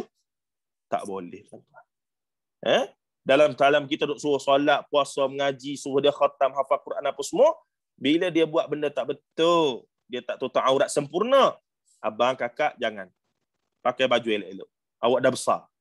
Awak kecil dulu, awak nak pakai skirt ke, awak nak seksi ke, tak apa, kecil. Awak nak tak tutup aurat sempurna, tak apa. Sekarang ni awak dah umur berapa? Awak dah akil balik. Awak dah masuk tingkatan-tingkatan. Maka dah mula awak mesti jaga aurat dengan sempurna. Maka barulah sempurna arti kata kita punya praktikal Islam itu. Baik. Justru antara kedua-dua kelompok aliran pemikiran ini manhaj. Manhaj ni apa dia? Metodologi lah kalau bahasa moden ya. Manhaj adalah metodologi. Ataupun kaedah dia juga. Pendekatan dia juga boleh berlaku. Pertengahan wajar difahamkan kepada masyarakat. Pertengahan ni biasanya dalam bahasa Arab dinamakan wasatiyah. Sebagaimana kuntum Allah ayat Quran suratul Baqarah tu, wasatan litakunu syuhada tu. Cuma wasatiyah dulu zaman PM ke berapa tu, ke-6 ke. Gagasan wasatiyah itu sangat masyhur dan sangat bagus sebenarnya. Dan antara ulama yang menggagaskan pemikiran wasatiyah ini adalah Syekh Dr. Isa Al-Qardawi dalam banyak kitab dia, 30 ciri wasatiyah fil Islam, yang kemudian dikembangkan di Malaysia ni oleh guru-guru saya dalam Mursyid Multaqa Asatizah dan Du'at, yang mana presiden pertamanya adalah Dr. Zahruddin Abdul Rahman hafizahullah, yang kemudian kini adalah Ustaz Abdullah Bukhari Al-Hafiz. Kami nak bawa pendekatan wasatiyah. Cuma wasatiyah yang difahami oleh orang Melayu ni sebahagian besarnya adalah, contohnya wasatiyah ni bila diterjemah pertengahan, dia betul tapi tidak tepat. Sebab pertengahan ni seolah-olahnya kamu buat untuk akhirat 50%, kamu buat untuk dunia 50%. Jadi soalannya, kalau ada orang tu buat amal soleh terlalu banyak, maka dia kata, tak balance ni. Kamu kena balancekan untuk dunia so-so 50%, untuk akhirat so-so 50%. Itu bukan wasatiyah. Itu nisfu-nisfu, separuh-separuh. Itu bukan wasatiyah. Wasatiyah ni dengan betul-betul. Wasatiyah ni untuk dunia kamu kena buat 100%, untuk akhirat kamu kena buat 100%. Itu wasatiyah. Yakni khiyarul adl. Wa kadzalika ja'alnakum ummatan wasata. Baik, terima kasih, betul ayat tu. Jadi ayat tu nak bagi tahu kata Al-Imam Ibnu Katsir sebut khiyarul adl, yang sebaik-baiknya. Soalnya nak kata kamu ni umat yang terbaik adalah dalam masalah akhirat pun kamu buat yang terbaik ikut Quran Sunnah, agama suruh. Dalam urusan dunia pun yang terbaik. Tapi sebagai orang faham, kita kena kau fokus kepada akhirat, solat, puasa, zakat, haji. Dunia ni alah niaga lebih kurang sudahlah. Kaih pagi makan pagi, kaih petang makan petang. Itu bukan wasatiyah. Wasatiyah adalah untuk dunia pun you have to do the best. Untuk akhirat pun, yes, you must do the best. 100% dua-dua. Itulah yang dinamakan wasatiyah. Silap bagi mereka yang berpegang wasatiyah, 50-50, bukan. Itu antara yang boleh kita ambil manfaatnya daripada tafsir-tafsir para ulama. Dan masalah dalam tafsir Al-Maraghi, saya kebetulan tulis artikel dalam bab ni, saya ingat sungguh. Dan buku-buku mutaakhir saya, kalau siapa baca tulisan-tulisannya, itulah dia punya parameter dalam saya menulis itu, gagasan-gagasan itulah parameternya. Kita nak melahirkan masyarakat yang wasat dalam arti kata faham sungguh agama ni secara terbaik, dan faham sungguh hidup ni mesti juga baik. Jadi itu yang kita nak angkat dalam masyarakat kita mutaakhir ini, terutamanya ibu-ibu sekalian lah yang bersama saya ini. Maka dalam tafsir Al-Maraghi dia kata Yahudi dulu bila terima wahyu, mereka kemudian menjadi melampau cintakan dunia. Mereka riba, sebab tu mereka lah golongan yang menggagaskan sistem riba sampai hari ini pun. Mereka lah yang jadi ceti di Madinah, bagi loan kepada Aus dan Khazraj, dan kemudian bila mereka tak boleh bayar, dirampas harta dengan riba yang tinggi. Dia boleh baca sejarah. Bahkan sebab itulah Rasulullah bila jadi pemerintah di Madinah, perkara pertama Rasulullah buat adalah rekonstruk balik sistem ekonomi di Madinah. Supaya dan hutang-hutang lapuk dihapuskan. Kenapa? Kerana pokoknya sudah lama habis dibayar. Bunganya masih lagi berlangsung. Ini kezaliman dalam sistem riba yang Allah Ta'ala istiharkan perang. Dan Yahudi sampai sekarang menjuarai dalam bab riba ini. Sistem ekonomi dunia post-politik ini. Sampai sekarang, tuan-tuan. Daripada zaman sebelum Nabi SAW lagi, daripada zaman mereka awal-awal, sampai sekarang. Sebab mereka terlalu cintakan dunia. Itu kata Syekh Mustafa Al-Maraghi. Manakala golongan Nasrani, setelah Nabi Isa ni kan zuhud. Bajunya tak banyak, bakannya. Tengok patung-patung dia tu. Gambaran zaman itulah. Jadi di dalam mazhab Kristian antara lain adalah kerahiban. Itu yang tak kahwin apa semua tu. Kerahiban tak kahwin. Jesus Christ ataupun Isa Al-Masih tak kahwin lah. Jadi mereka punya melampau ikut Jesus itu sampai ke dalam urusan keduniaan pun, sampaikan ada mazhab dalam Kristian yang rambut dreadlock tu, mandi ke basuh badan tu jadi satu dosa bagi mereka. Yang kemudian ni yang sudah bercampur dengan Zionis ataupun yang sudah bercampur dengan yang jadi Protestan apa semua tu dah bercampur-campur lah. Yang asal ni ada satu mazhab rahib tu yang dia panggil apa, rahbaniyun ataupun golongan Kristian yang nak mencapai zuhud tahap Isa. Tak. Maka mereka tinggal dunia langsung, tak cara apa, bahkan hidup dalam keadaan tak kerja, meminta, hanya menerima sedekah. Kalau ada orang sedekah, makan. Kalau tak ada, tak ada. Betul-betul rahib. Macam agama, kita tengok Padri, Buddha, apa semua, begini lah. Jadi, Islam mari untuk betulkan perkara tersebut. Islam mari, wasatan litakunu tu, wa kadzalika ja'alnakum ummatan wasata tu, dunia kamu kena ambil. Kerana dengan dunia itulah kamu akan bahagia di akhirat. Tapi ambilnya dunia itu, kamu nak bisnes, kamu nak meniaga, kamu nak kuasa politik, apa semua, kena ikut syariat. Jangan zalim orang. Kena buat benda yang patuh syariat. Itu wasata tu. Maksudnya kalau gaji kamu 10,000, 10,000 lah. Jangan duk 10,000 projek apa semua. Itu yang jadi tak wasata. Maksudnya dunia, kuasa politik, kuasa ekonomi kamu kena kuasai. Kenapa? Dengan itulah kamu boleh kembangkan agama untuk akhirat kamu. Yang mana akhirat tu pun dalam bab ibadah, dalam bab akhlak apa semua, pun 100% kamu kena jaga juga.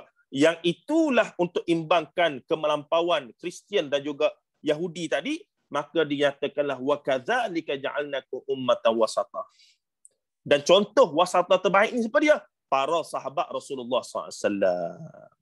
Mereka menjadi khalifah, mereka menguasai Rom, mereka menguasai Farsi, mereka menguasai apa dia lagi? Mesir.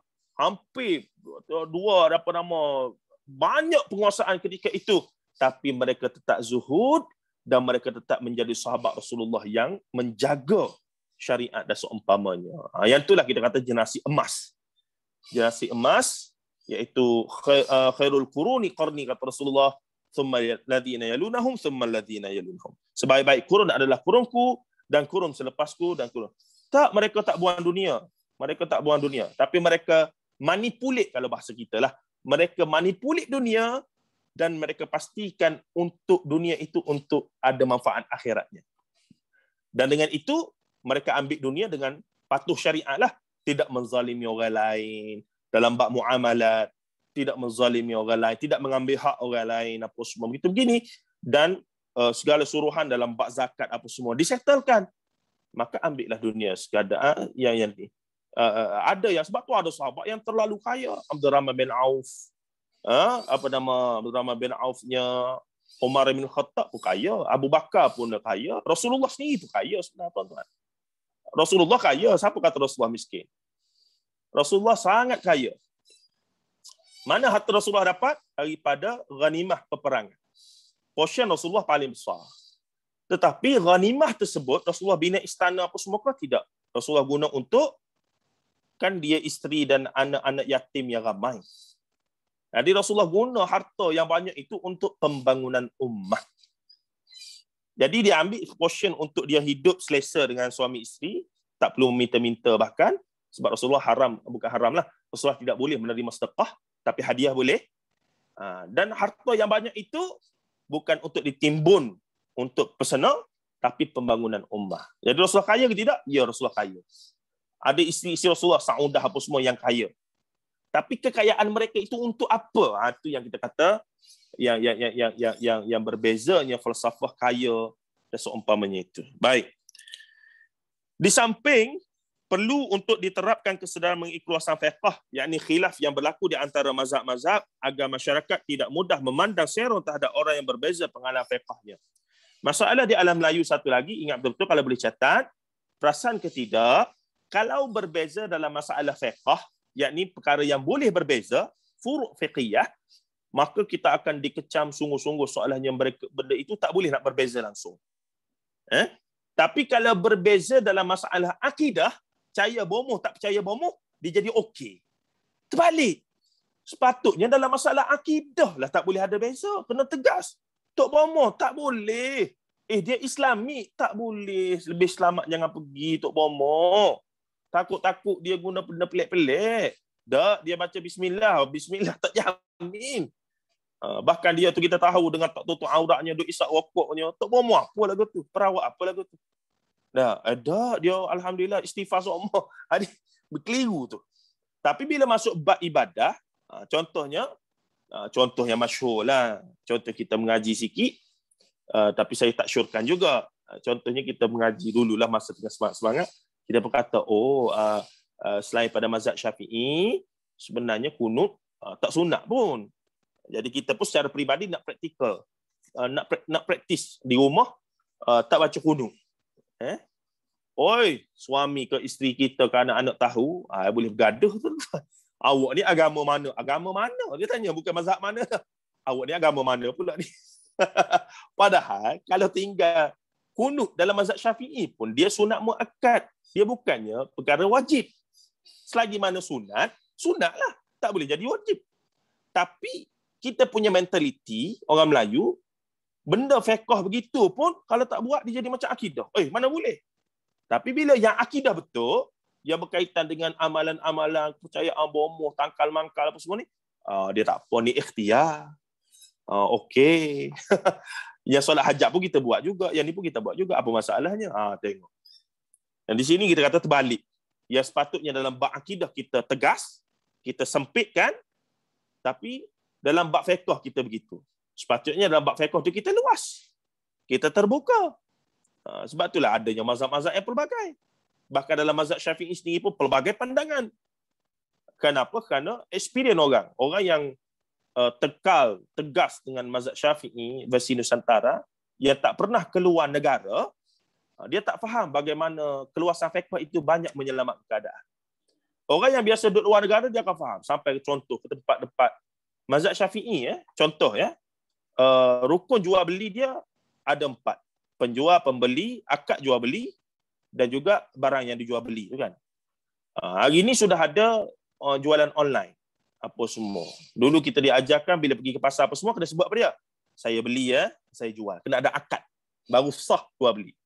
Bahkan ada pandangan dalam mazhab Syafi'i sebut bahawa orang underage tak sah jual belinya sebab dia tidak akil balik. Bahkan jual beli dengan orang bukan Islam tak sah sebab dia bukan orang Islam. Kalau gitu hari ni macam mana tu? Kita beli online tu kita akad jual beli ke? Saya jual saya beli melalui komputer tu. Mana ada. Kita beli air kedegang tu. Air kedegang. Nah, ada kita sebut, saya beli mesin. Anak kita tengok pelik ni, ibu aku ni kenapa macam ni? Jarang mana pula ni.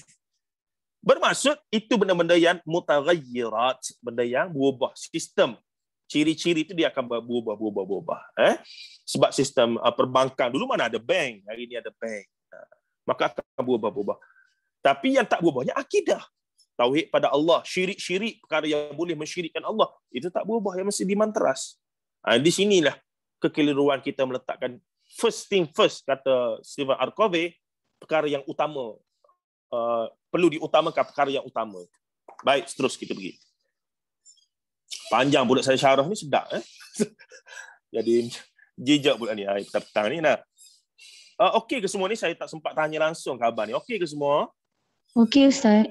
Okey. Aku duk bercakap seorang. Okey Ustaz, dengar insya-Allah. Baik. Dalam 5 ke 10 minit lagi standby dengan soalannya. Kita akan berhentilah 4:30. Dalam 10 minit lagi kita berhenti, kita akan buka soalan. Baik, sesuatu yang disedari dan diketahui. Mazhab-mazhab khususnya 4 mazhab yang kekal kelangsungannya. Bahkan kita kena tahu dalam tarikh tasyri'. Tarikh tasyri' ni apa? Dia sejarah perkembangan syariat dalam Islam. Perkembangan hukum-hukum fiqh. 4 mazhab tu yang paling muktabar, yang kekal sampai hari ini sebab imam-imam itu menulis. Imam Syafi'i, Abu Hanifah, Imam Malik bin Anas, Imam Syafi'i dan Imam Ahmad bin Hanbal, mereka menulis ijtihad mereka dan anak-anak murid mereka menulis. Maka sebab itulah dia kekal sampai hari ini. Sebenarnya mazhab fiqh ni banyak lagi. Imam Daud Az-Zahiri, Imam Al-Auza'i, Imam Sufyan bin Uyainah, ni semua ada mazhab sendiri. Sebab level mereka namanya level mujtahid mutlak. Orang yang faham Quran Sunnah sehingga mampu melahirkan kesimpulan sendiri. Which is kita mustahil nak sampai tahap tu. Ulama mujtahid mutlak ni hanya ada zaman-zaman awal Islam saja. Jadi, tapi kenapa mazhab-mazhab mereka sudah hilang? Antara lain mereka tidak menulis. Ini yang penting menulis ni. Ini yang saya duk suruh sungguh kawan-kawan saya, ustaz-ustaz yang banyak ilmu menulis. Ramai ulama, ramai sahabat-sahabat yang alim, lebih alim daripada saya jauh. Tok guru saya bahkan Tapi mereka ni tak menulis. Bila tak menulis, bila mereka meninggal, saya kesal lah. Saya kata, Allah, at least tinggal satu buku, satu karya. Dan itu tradisi ulama sepanjang zaman. Mereka meninggalkan ilmu mereka melalui karya buku. Tuan-tuan dan puan rahimahullah. Baik. Jadi yang menyebabkan mazhab-mazhab 4 ini jadi muktabar, dia panggil a'immah al-arba'ah. Ni a'immah ni jamak bagi imam lah. Imamah yang ni ketua ataupun jaguh ataupun imam yang 4 ni, a'immah al-arba'ah ni 4 ni, mereka kekal kerana tidak lain kerana mereka menulis pandangan-pandangan ijtihad mereka dan lengkap dalam bab fiqh ni, daripada taharah kalau mazhab Syafi'i, daripada taharah sampailah bab jinayah, bab hudud, lengkap ada pandangan mereka. Maka bila begitu, gagasan mereka dibahaskan dan mengalami evolusi lah. Mazhab Syafi'i pun mengalami evolusi yang begitu panjang. Sebab tu jangan pelik pandangan-pandangan mutaakhir mazhab Syafi'i, termasuklah yang di alam Melayu, termasuklah yang yang adalah kitab-kitab mutaakhir, itu kadang-kadang berbeza dengan yang adalah kitab Imam Syafi'i. Itu satu perbincangan yang luas yang memerlukan pakar, dan antara pakar dalam bab ni adalah ketua penolong pengarah mufti wilayah sekarang, Ustaz Syed Syarizan, Syed Muhammad bin Aqil, hafizahullah ta'ala. Guru mazhab Syafi'i kami tu. Oh, alim sungguh dia tu. Bila bahas bab Syafi'i, mazhab Syafi'i ni detail sungguh. Bahkan dia pernah, bila dia mengemukakan pandangan mazhab Syafi'i yang kuat dan dia praktiskan, mereka yang berpegang pada mazhab Syafi'i versi Nusantara duk rasa benda yang dia bawa tu benda lain. Sehingga dia pun dituduh Wahabi. Saya pergi kepala, Allah, punyalah kawan ni duduk berpegang dan memperjuangkan mazhab Syafi'i disebabkan tak kena dengan kebiasaan masyarakat kita, terus dicap Wahabi. Ini saya kata kadang-kadang pencerahan ustaz-ustaz ni ferah lah nak cerita ilmu-ilmu ni. Sebab apa? Sebab bila bersalahan dengan masyarakat awam, terus dicap sebagai Wahabi ataupun seumpamanya. Walhaya suruh pergi mengaji ni mereka juga. Jadi mereka suruh pergi mengaji tinggi-tinggi dan bawa balik ilmu baru pada masyarakat.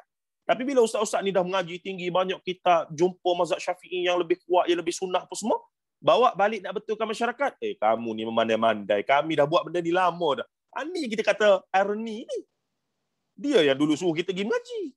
Punyalah kumpul duit bagi sumbangan apa semua, suruh mengaji di Mesir, suruh mengaji di Jordan apa semua. Bila kawan ni bawa balik ilmu, duk cerita pada dia kata, lain lah yang ustaz mengajar. Yang ni yang kita tak kenal. Mengaji balik duk pandai-pandai nak ubah-ubah. La haula wala quwwata illa billah. Keliru kita. Saya sendiri pun nak apa sebenarnya masyarakat kita ni. Kalau sekadar nak suruh beramal dengan apa yang dah ada, tak payah pergi mengaji jauh-jauh lah. Duduk masjid suratu je lah. Yang ni kadang-kadang ustaz-ustaz kita yang walaupun ilmunya tinggi, kadang-kadang dia jadi tak apalah, cerita apa-apa yang ada je lah. Ada ulang benda sama lah. Allah Rabbi ya Karim. Nasib baiklah kita ada kelas-kelas khusus begini. Kita boleh bincang benda ni in depth sikit lah. Dan inilah penting kelas-kelas khusus begini, ibu ayah sekalian. InsyaAllah tak rugi, dan juga bahkan semoga Allah Ta'ala bagi satu, saya teringat hadis Nabi SAW yang menyebutkan apa dia? Siapa yang mati dalam keadaan menuntut ilmu, ya, satu hadis Allah hafal tu, tak ingat hadis. Allahumma salli alaihi wasallam. Tak ingat. Nanti saya ingat saya beritahu balik. Maksudnya kita kena pastikan kita mati sebagai seorang penuntut ilmu. Kenapa? Allah mempermudahkan jalan kita ke syurga tu. Man ta'allama khairan aw yu'allimahu kana lahu ajr hajat. Bukan tu. Tak ingat. Tapi nak katanya hadis tu rumusannya adalah siapa yang mati dalam keadaan menuntut ilmu, sahalallahu lahu bihi tariqan ilal jannah. Allah akan permudahkan jalan. Man ta'allama khairan aw yu'allimahu, bukan. Siapa yang menuntut ilmu agama, yakni Quran Sunnah, maka sahalallahu lahu tariqan ilal jannah. Allah Ta'ala akan permudahkan jalannya untuk ke syurga. Maka kita kena berstatus wajibkan untuk kita, bukan wajib agama ni, wajib peribadi kita berstatus pelajar ilmu sepanjang hayat dan matilah sebagai tullabul ilm. Kenapa? Semoga kita boleh claim dengan Allah Ta'ala, ya Allah, aku mati dulu sedang mengaji Sahih Bukhari, Sahih Muslim, kitab Riyadhus Shalihin, aku sedang mengaji tadabbur Quran, aku nak claim hadis Rasulullah yang sebut apa dia? Sahalallahu lahu bihi tariqan ilal jannah tu. Allah Taala permudahkan jalan kami ke syurga tu. Semoga kita dapat claim hadis tu di hadapan Rasulullah dan Allah Azza wa Jalla, insya-Allah. Insya-Allah. Baik, katanya lagi apa dia? Sesuatu yang perlu disedari dan diketahui, mazhab-mazhab, khususnya 4 mazhab yang kekal kelangsungannya sehingga hari ini terbina tidak lain dan tidak bukan adalah kerana daripada kesungguhan para ulama untuk memahami teks nusus Al-Quran dan Sunnah serta aplikasinya terhadap situasi dan konteks tertentu. Tidaklah suatu orang yang mengikut mazhab bermaksud tidak mengikuti wahyu ilahi. Sebaliknya, mengikut mazhab itu adalah manifestasi patuh kepada tuntutan Al-Quran dan Sunnah, kerana mazhab itu sendiri adalah kefahaman yang dibina daripada Al-Quran dan Sunnah. Ini kita dah faham sungguh. Ada sahabat kita yang mengaji hadis Sunnah, dia jadi macam tak nak ada mazhab. Sebenarnya untuk orang awam macam kita tak sesuai. Kita paling tidak kena ada satu mazhab yang kita pilih, yang kita amalkan. Kenapa? Kita ikut Sunnah berdasarkan mazhab Syafi'i sebagai contoh. Cumanya lagi dalam mazhab Syafi'i sendiri ada pelbagai pandangan yang di sinilah kita nak kata gini, kita mesti ada mazhab, tapi tidak boleh fanatik mazhab. Ta'assub tadi itu. Sehingga seolah-olahnya bila orang bawa satu amalan yang berbeza dengan amalan kebiasaan kita, ataupun pandangan mazhab kita tak betul terus. Itu yang kita tak nak. Itu yang agama larang. Adapun bermazhab, ada satu sistem dalam beramal, itu perlu untuk orang awam macam kita. Tapi dalam masa yang sama, kalau kita belajar lebih sikit, kita rasa kita nak amal amalan-amal tersebut, macam contoh tadilah kita belajar rupanya dalam mazhab Syafi'i saja yang kata sunat kunut subuh. Maka dengan kefahaman, dengan ilmu tadi, kita mengaji, kita tahu hadisnya apa semua, kita pun nak praktis keadaan-keadaan tertentu, kita tak nak baca kunut. No problem. Sebab kita buat dengan kefahaman dan ilmu. Contoh saya, bila saya solat di rumah jemaah dengan anak isteri, akan ada hari yang saya kunut dan akan ada hari yang saya tak kunut. Untuk nak biasakan mereka bahawa kunut ni bukan satu benda wajib. Ianya sunat dalam mazhab Syafi'i. Begitu. Sebab dalam mazhab Syafi'i, kalau kita pegang mazhab Syafi'i secara pure, meninggalkan kunut adalah kena sujud sahwi. Sedangkan kunut bukannya rukun. Asas kepada sujud sahwi adalah meninggalkan rukun, tertinggal ataupun meninggalkan rukun. Begitu juga bila saya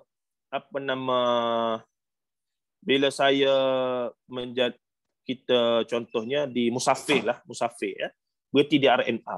Waktu maghrib adalah waktu yang paling kritikal dan juga subuh. Waktu yang sangat-sangat kritikal. Waktu yang sangat kritikal. Jadi ada setengah orang ni dia tak faham. Dia jadi imam tu dia baca dengan panjang, kemudian dia sama wirid belagu dia. Astagfirullahalazim. Itu bukan wirid, itu nasyid bagi saya. Wirid ni astagfirullah, astagfirullah. Gitu je lah. Ikut Nabi. Tapi dia wiridnya dengan dia baca doa belagu dia. Setengah jam dia seorang. Orang lain ramai lagi nak solat ni. RNR. Waktu raya apa semua. Ataupun di KLCC. Waktu subuh. Jadi biasanya saya kalau di pasar raya ke apa semua waktu maghrib itu, kebetulan kita ada, saya akan pastikan saya standby untuk jadi imam next punya grup lah. Jadi naik terus minta orang qamat, kita pun solat dengan seringkas mungkin, cukup. Habis assalamualaikum, saya akan bangkit, saya akan keluar terus. Bahkan saya akan isyaratkan minta kita cepat sikit, ada ramai lagi tak solat di belakang. Kerana keutamaan ketika itu bukannya wirid, zikir, apa semua tu benda sunat yang kita boleh buat sendiri. Dah kita keluar daripada situ wirid dah lagi. Astagfirullah, astagfirullah, Allah mantasalam. Boleh je buat sendiri. Apa masalah? Kenapa nak berjemaah juga? Ni yang kita kata bila dipatternkan dan difahamkan benda tu seolah-olahnya mesti buat begitu. Maka menyebabkan orang lain jadi lewat, tunggu, dah lah surau kecil apa semua. Jadi ada aulawiyat dia, keutamaannya ketika itu dah seumpamanya. Baik, kita pergi laju lagi. Tidaklah satu orang yang mengikut mazhab bermaksud tidak mengikut gigi, kita dah baca tadi. Akan tetapi didapati segelintir kanak-kanak yang baru tumbuh gigi. Ini kiasanlah. Kelihatan memperlekeh sebagian ulama dan mazhab yang kononnya mereka menyatakan pendapat yang berselisih dengan hadis sahih. Manakala sebahagian, sebab itu saya kata dalam bab walaupun kita dah belajar dan kita tahu hanya mazhab Syafi'i yang kunut subuh dan kita pilih kadang-kadang untuk tidak dengan sengaja sebab nak praktik ilmu kita, tapi bolehkah kita kata mazhab Syafi'i tak ikut sunnah? Sebab apa? Majoriti ulama tak kata sunat pun kunut subuh. Kerana berdasarkan kaedah mazhab Syafi'i, kunut subuh tu memang ada sunnahnya. Bila kita perhati balik, nanti ada masa kita akan tengok hadis-hadis tersebut. Berdasarkan kaedah Imam Syafi'i melihat hadis tentang kunut subuh tu sebab Abu Hurairah yang riwayat. Abu Hurairah ni pula lewat masuk Islam 3 tahun sebelum. Jadi bila Abu Hurairah yang riwayat, ini bagi Imam Syafi'i mengisyaratkan Rasulullah konsisten baca kunut subuh sampai ke akhir hayat. Itu kaedah Imam Syafi'i. Dan mengikut kaedah Imam Syafi'i, valid yang kata kunut tu memang sunnah Rasulullah SAW. Jadi bolehkah kita kata, tak sunnah? Sebab apa? Majoriti ulama lain kata tak sunnah. Tak. Yang Imam Syafi'i sunnah mengikut kaedah dia. Yang ulama lain pun betul juga ikut kaedah mereka. Disebabkan perkara itu perkara sunat saja, bukannya usul, maka kena terima dua-dua. Itu yang kita kena faham tu. Ni tidak pergi ke Masjidil Haram. Kita kata, kenapa Haji tak turun solat jemaah di Masjidil Haram? Tok Imam tu mazhab lain. Dia tak baca kunut subuh. La haula wala quwwata illa billah. Dah bayar mahal-mahal pergi ke Mekah. 15,000, 10,000. Tak nak solat jemaah dalam Masjidil Haram yang satu rakaat sama dengan 100,000 rakaat. Apa kena kamu ni? Dah nak pergi tu tak tahu bila dah. Tak mati dah lepas tu.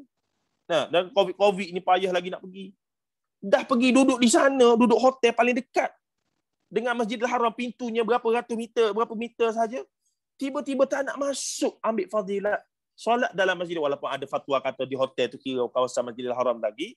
Tapi mana boleh nak banding dengan kita solat di dalam? Mana boleh sama? Tetaplah dalam soft dalam masjid tu lebih pahala lah dekat dengan soft yang pertama dengan Kaabah tu. Apatah lagi bila solat tu boleh tengok Kaabah tu sendiri. Feeling dia tu, fadilat tu tak ada lah, tapi feeling dia tu. Dan fadilatnya pada satu rakaat sama 100,000 rakaat tu. Allahu Rabbi ya Karim. Tapi sebab apa? Tu imam mazhab lain. Dia tak baca kunut. La ilaha illallah. Lagi teruk apa dia? Tok imam tak wirid langsung lepas solat. Ataupun tok imam tak baca bismillah kuat. Dia kata apa masalahnya? Kita solat maghrib, kita solat zuhur dengan asar pun tok imam kita sini yang mazhab Syafi'i pun tak baca. Senyap je solat sir daripada bismillah sampai akhir. Jadi isu-isu begitulah yang bila kita faham, luah dada kita. Kita pergi mana-mana tak ada masalah dalam masalah fiqh. Tapi bila mari masalah akidah, ini tak boleh, ni rosak akidah ni syirik. Kita tegas lah. Orang Melayu dia terbalik. Masalah yang akidah, tak apa, boleh mana-mana pun. Ikhtiar apa, tak apa. Bila fiqh lain sikit, ni lain, kami tak pernah belajar. Ini ajaran mana pula ni, sesak ni. Tengok. Punyalah kita punya sistem tu salah. Baik, kita pergi lagi. Kita nak habiskan bahagian ini lebih kurang. Kelihatan mempelakis sebagai ulama mazhab yang kononnya mereka menyatakan pendapat yang berselisih dengan hadis sahih. Manakala sebahagian yang lain pula kelihatan begitu ta'assub dengan pendapat seorang ulama. Kedua-dua sikap ini harus diimbangi dan dicari jalan tengah di antara keduanya. Buku yang berada di tangan anda ini, kata pengarangnya, secara asasnya membicarakan tentang beberapa amalan yang sering dikaitkan dengan sunnah atau pengamalan agama yang menjadi kebiasaan masyarakat. Namun, adakah benar amalan yang dilakukan itu sabit daripada sunnah atau betulkah cara pengamalan agama yang menjadi kebiasaan itu? Jelaslah, tak payah syarah. Sangat jelas. Dipanggil ala ra'si wal aini, kata orang Arab. Jelas, terang benderang. Kita kata terang lagi bersuluh, kata pepatah kita. Ataupun Mak Saleh kata apa? Crystal clear kenyataan tersebut. Baik, katanya lagi apa dia? Ataupun ada kala sesuatu amalan itu disandarkan kepada mazhab Syafi'i. Dengar betul-betul ni. Ini part yang menarik. Adakah benar ianya berasal daripada mazhab Syafi'i? Bila orang tua kita buat satu amal, dia kata, ni mazhab Syafi'i ni.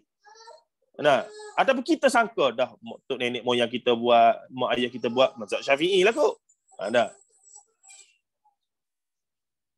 Atau hanya disandarkan saja kepada mazhab Syafi'i kerana ianya telah menjadi adat kebiasaan masyarakat. Sedangkan pandangan dalam mazhab Syafi'i itu berbeza sebenarnya daripada kefahaman yang menjadi pegangan. Sebagai seorang Muslim, kita dituntut untuk memastikan ketulinan fakta yang dikemukakan, serta sejauh mana amalan kita berdasarkan ilmu, bersandarkan ilmu, atau pengikut-pengikut orang ramai sahaja. Jika perkara berkaitan dunia pun perlu dipastikan kesahihannya, apatah lagi, yakni kalau duit itu, kita nak duit palsu ke duit ori? Ni ibu-ibu sekalian suka beli emas ni. Musim-musim emas murah. Murah lagi ke sekarang ni?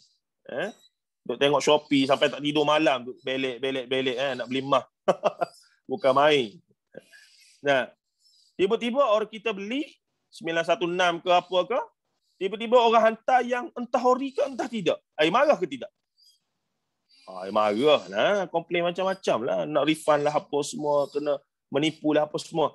Tapi dalam bab agama ni, pernah tak kita tanya, ni ori ke tidak ni? Amalannya awak ajar saya, ni ori ke tidak ni? Betul ke Rasulullah ajar begini? At the first place. Nah, awak dah sebut kata, kalau buat begini dapat fadilat begini, buat begini dapat fadilat begini ni. Betul ke ni? Pernah tak kita bertanya? Ni yang jadi isu yang kita nak angkat dalam perbincangan kita. Baik, akhir jali, jika perkara berkaitan dunia perlu dipastikan kesahihannya, apatah lagi berkaitan agama, justru semaklah dahulu sesuatu amalan itu agar kita mengamalkan agama ini berdasarkan ilmu dan kefahaman. Kita sebut apa namanya? Rabbi zidni ilman nafi'a warzuqni fahma. Fahamkan aku ya Allah. Walaupun aku tidak ahli hafal Quran 30 juzuk, aku tak hafal hadis macam ulama-ulama hadis, tapi fahamkan aku. Bila aku beramal itu tepat dengan kehendak kamu berdasarkan Quran dan sunnah Nabi SAW. Di samping itu, penulis bukanlah orang yang berhak menilai sesuatu amalan yang dalam kebiasaan masyarakat itu sama ada tepat atau tersasar, kata pengarang kita ni Ustaz Sabiq. Adapun penulis hanya menukilkan penilaian dan ulasan para ulama terdahulu. Dia kata bukan saya buat ulasan ni. Saya nukilkan pandangan ulama-ulama dahulu juga. Sebab tu bila kita kata satu hadis tu palsu, adakah ustaz yang kita rujuk tu kata palsu? Tak. Dia nukil ulama hadis yang kata. Contohnya dalam masalah Ihya Ulumuddin Imam Ghazali, dikatakan ada hadis palsu. Banyak hadis palsu. Yang kata ada banyak hadis palsu ni bukan ustaz-ustaz kita, tuan-tuan. Ulama antara lain yang bernama Zainuddin Al-Iraqi, Al-Hafiz Zainuddin Al-Iraqi. Guru kepada Al-Imam Ibn Hajar Al-Asqalani rahimahullah. Ini semua mazhab Syafi'i. Imam Ghazali pun mazhab Syafi'i. Nah, dia dalam tahun 800 Hijrah. Imam Ghazali 600 Hijrah. Dan ini diterima, dia punya penilaian itu. Zainuddin Al-Iraqi, ulama besar rahimahullah ta'ala. Dan dia menyebutkan ada 260 lebih ataupun 200 lebih lah, dekat 300 hadis yang palsu, yang lemah, terlalu dhaif dalam Ihya Ulumuddin. Tapi adakah itu mencacatkan kedudukan Imam Ghazali di sisi kita? Tidak. Imam Ghazali tetap jaguh dan juga tetap gunung. Tetaplah satu tokoh yang begitu besar sumbangan dalam Islam. Cuma perlu diakui dalam masalah hadis memang dia ada kekurangan sedikit. Kekurangan sedikit tu bukanlah level kita. Tamu kita kata Imam Ghazali dengan saya, rasa-rasa alim saya. Jangan. Bukan begitu maksudnya. Tapi banding dengan Imam Al-Bukhari sebagai contoh. Of course lah, Imam Ghazali kurang kepakarannya berbanding dengan Imam Al-Bukhari. Imam Bukhari lebih agung, lebih pakar, lebih besar daripada Imam Ghazali dalam bab hadis. Itu saja. Jangan kita banding Imam Ghazali, tak lagi lebih dah. Jangan cakap macam tu. Akhir sekalinya, peringkat akhir ini kita nak kata apa dia? Penulis kata, apa yang terkandung dalam karya ini tidaklah daripada penilaian penulis sendiri, melainkan hanya menghimpunkan dan menukilkan komentar para ulama terhadap sesuatu amalan itu. Semoga Allah menerima amal soleh kita semua. Amin. Kita berhenti situ dulu. Ada soalan ketidak? 4:30 juga hari ni ya. Ingat pukul 4 suku boleh berhenti. Baik, itu mukadimah kita. Adakah soalan ibu-ibu sekalian? Adakah sahabat-sahabat soalan? Terkesima dengan apa penjelasan Ustaz petang ni? Tak ngantuk Ustaz sepertinya. Okey, soalan daripada Kak Harlina. Ada dalam chatbot tu kan? Chatbot ada soalan tu. Sekejap saya nak tengok. Saya guna telefon ya supaya sound lebih clear. Kalau guna laptop sound mana saya nak tengok dalam chatbot kita ni? Okey, jumpa dah. Okey, ada orang raise hand ke?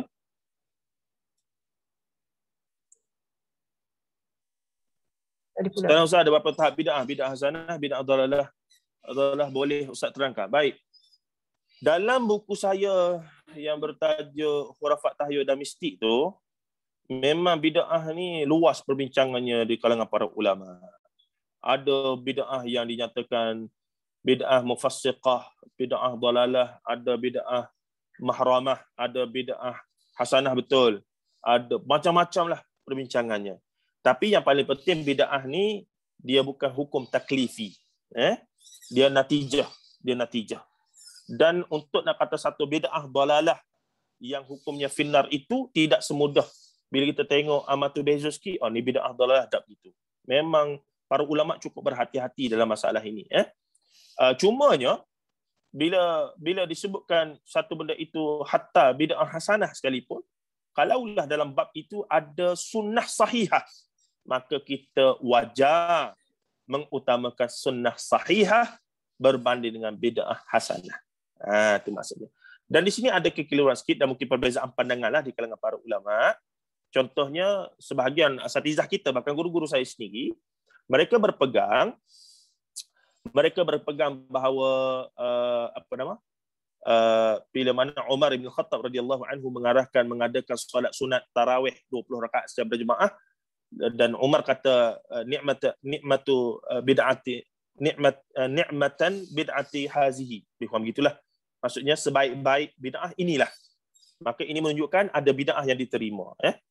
Pada hakikatnya sebagian ulama kata itu dari sudut bahasa saja. Bahasa ni maksudnya bid'ah ni maksudnya benda tu benda yang baru dari sudut bahasa. Tapi hakikatnya dah ada asas. Maksud saya, solat sunat tarawih ni zaman Rasulullah dah ada. Rasulullah dah buat. Secara berjamaah Rasulullah dah buat. Secara solo Rasulullah pun dah buat. Jadi sama ada solat sunat tarawih ni secara berjamaah adalah sunnah Rasulullah, secara solo di rumah pun adalah sunnah Rasulullah. Bahkan setengah orang buat dua-dua. Dari sudut rakaatnya pula, solat sunat tarawih ni, bahkan nama tarawih tu tak pernah ada zaman Rasulullah. Yang adanya qiyamul Ramadan. Solat qiyam lah, qiyam mendirikan Ramadan. Makanya pada asasnya dia luas sebab dia benda sunat. Jadi solat sunat tarawih ni, solat sunat ni 2 rakaat, minimum dia 2 rakaat, maksimumnya infinity. Ada orang rajin dia boleh buat 3-40. Sebab ada zaman Rasulullah tu ada sahabat yang buat 46, ada buat 30 apa semua. Cuma Umar datang macam Quran tadi, Jama'ul Quran tadi. Umar datang nak sistemkan. Benda dah ada. Cuma nak sistemkan. Jadi yang dikatakan bid'ah hasanah itu adalah untuk selarasan, untuk sistemkan. Bukan amalan tu. Amalan tu dah ada. Solat sunat tarawih, qiyamul Ramadan tu dah wujud. Buat, sahabat-sahabat pun dah buat, berjamaah pun Rasulullah buat, sendirian pun Rasulullah buat, dah ada. Cuma Umar datang nak selaraskan. Sebab bila Umar datang tengok, celaru. Ada sahabat solat jemaah, ada sahabat solat sendiri, ada buat 2 rakaat, ada buat 3 rakaat. Maka Umar kata nak selaraskan 20 rakaat dan juga ada imam. Dan imam yang dilatih tu imam yang baik bacaannya apa semua. Maka yang tak berapa rajin pun paling minimum buat 20 rakaat. Yang rajin pun lepas habis 20 rakaat sambung sendiri pula sampai ke subuh esok. Itu keluasan ibadah sunat itu. Itu ada lagi ke tambahan tu dalam cek keyboard kita tu? Mana tadi? Boleh start daripada Puan Siti. Pandangan tak ada kalam Ibnu Mas'ud radhiyallahu anhu yang maksud ma ra'ahul muslimuna hasanan fa huwa indallahi hasanan. Baik, apa-apa yang dilihat muslim sebagai baik, maka baiklah ia di sisi Allah. Baik. Kak Siti ya. Ini secara umumnya bila man ra'ahu muslimun hasanan, bila seorang muslim yang dilihat seorang muslim itu baik bila mana ianya adalah tepat dengan Quran dan sunnah. Bukannya baik secara umum. Sebab tu dalam Islam saya sebut tadi, baik saja tidak cukup. Baik saja tidak. Baik dan tepat dengan Quran dengan sunnah, itulah tuntutannya dan seumpamanya. Dan di sana dalam bab ibadah, maksudnya dalam bab ibadah. Jadi baik saja tak cukup. Baik contohnya baik puasa hari baik contohnya solat subuh 2 rakaat. Sekarang ni PKP, ramai solat di rumah ataupun hari Minggu kita tak kerja. Maka kita ni duk fikir, kan baik kalau solat subuh ni 3 rakaat. Sebab apa? Sebab hari ni cuti. Kalau hari biasa boleh juga sibuk-sibuk je. Jadi baik tak tambah solat subuh 3 rakaat tu. Kalau ikut logik dia macam baik, tuan-tuan. Sebab takkanlah Allah nak marah kita buat lebih daripada apa yang Allah Taala suruh. Allah suruh buat 2, kita buat 3. Kan baik benda tu. Tapi adakah baik dalam bab itu dikira sebagai bertepat dengan apa yang Ibnu Mas'ud kata ni, mara'ahul muslimu hasanan? Tidak. Sebab dalam masalah ibadah dan akidah, dia ada skema dia. Dan skema itu mesti tepat. Tidak boleh kurang, tidak boleh lebih. Dan itulah hasanat. Tapi dalam masalah dunia, dalam masalah kita buat baik, apa semua, itu tak ada masalah. Dalam masalah muamalah, dalam masalah keumuman kehidupan kita, tak ada masalah. Lagi banyak kita buat, lagi baguslah. Dan seumpamanya. Wallahu a'lam. Okey, ada lagi ke? Menjawab ke tu, Puan Siti? Siti, Ustaz. Bukan Puan lagi. Puan, Cik Siti. Bukan Puan. Cik Siti, ya.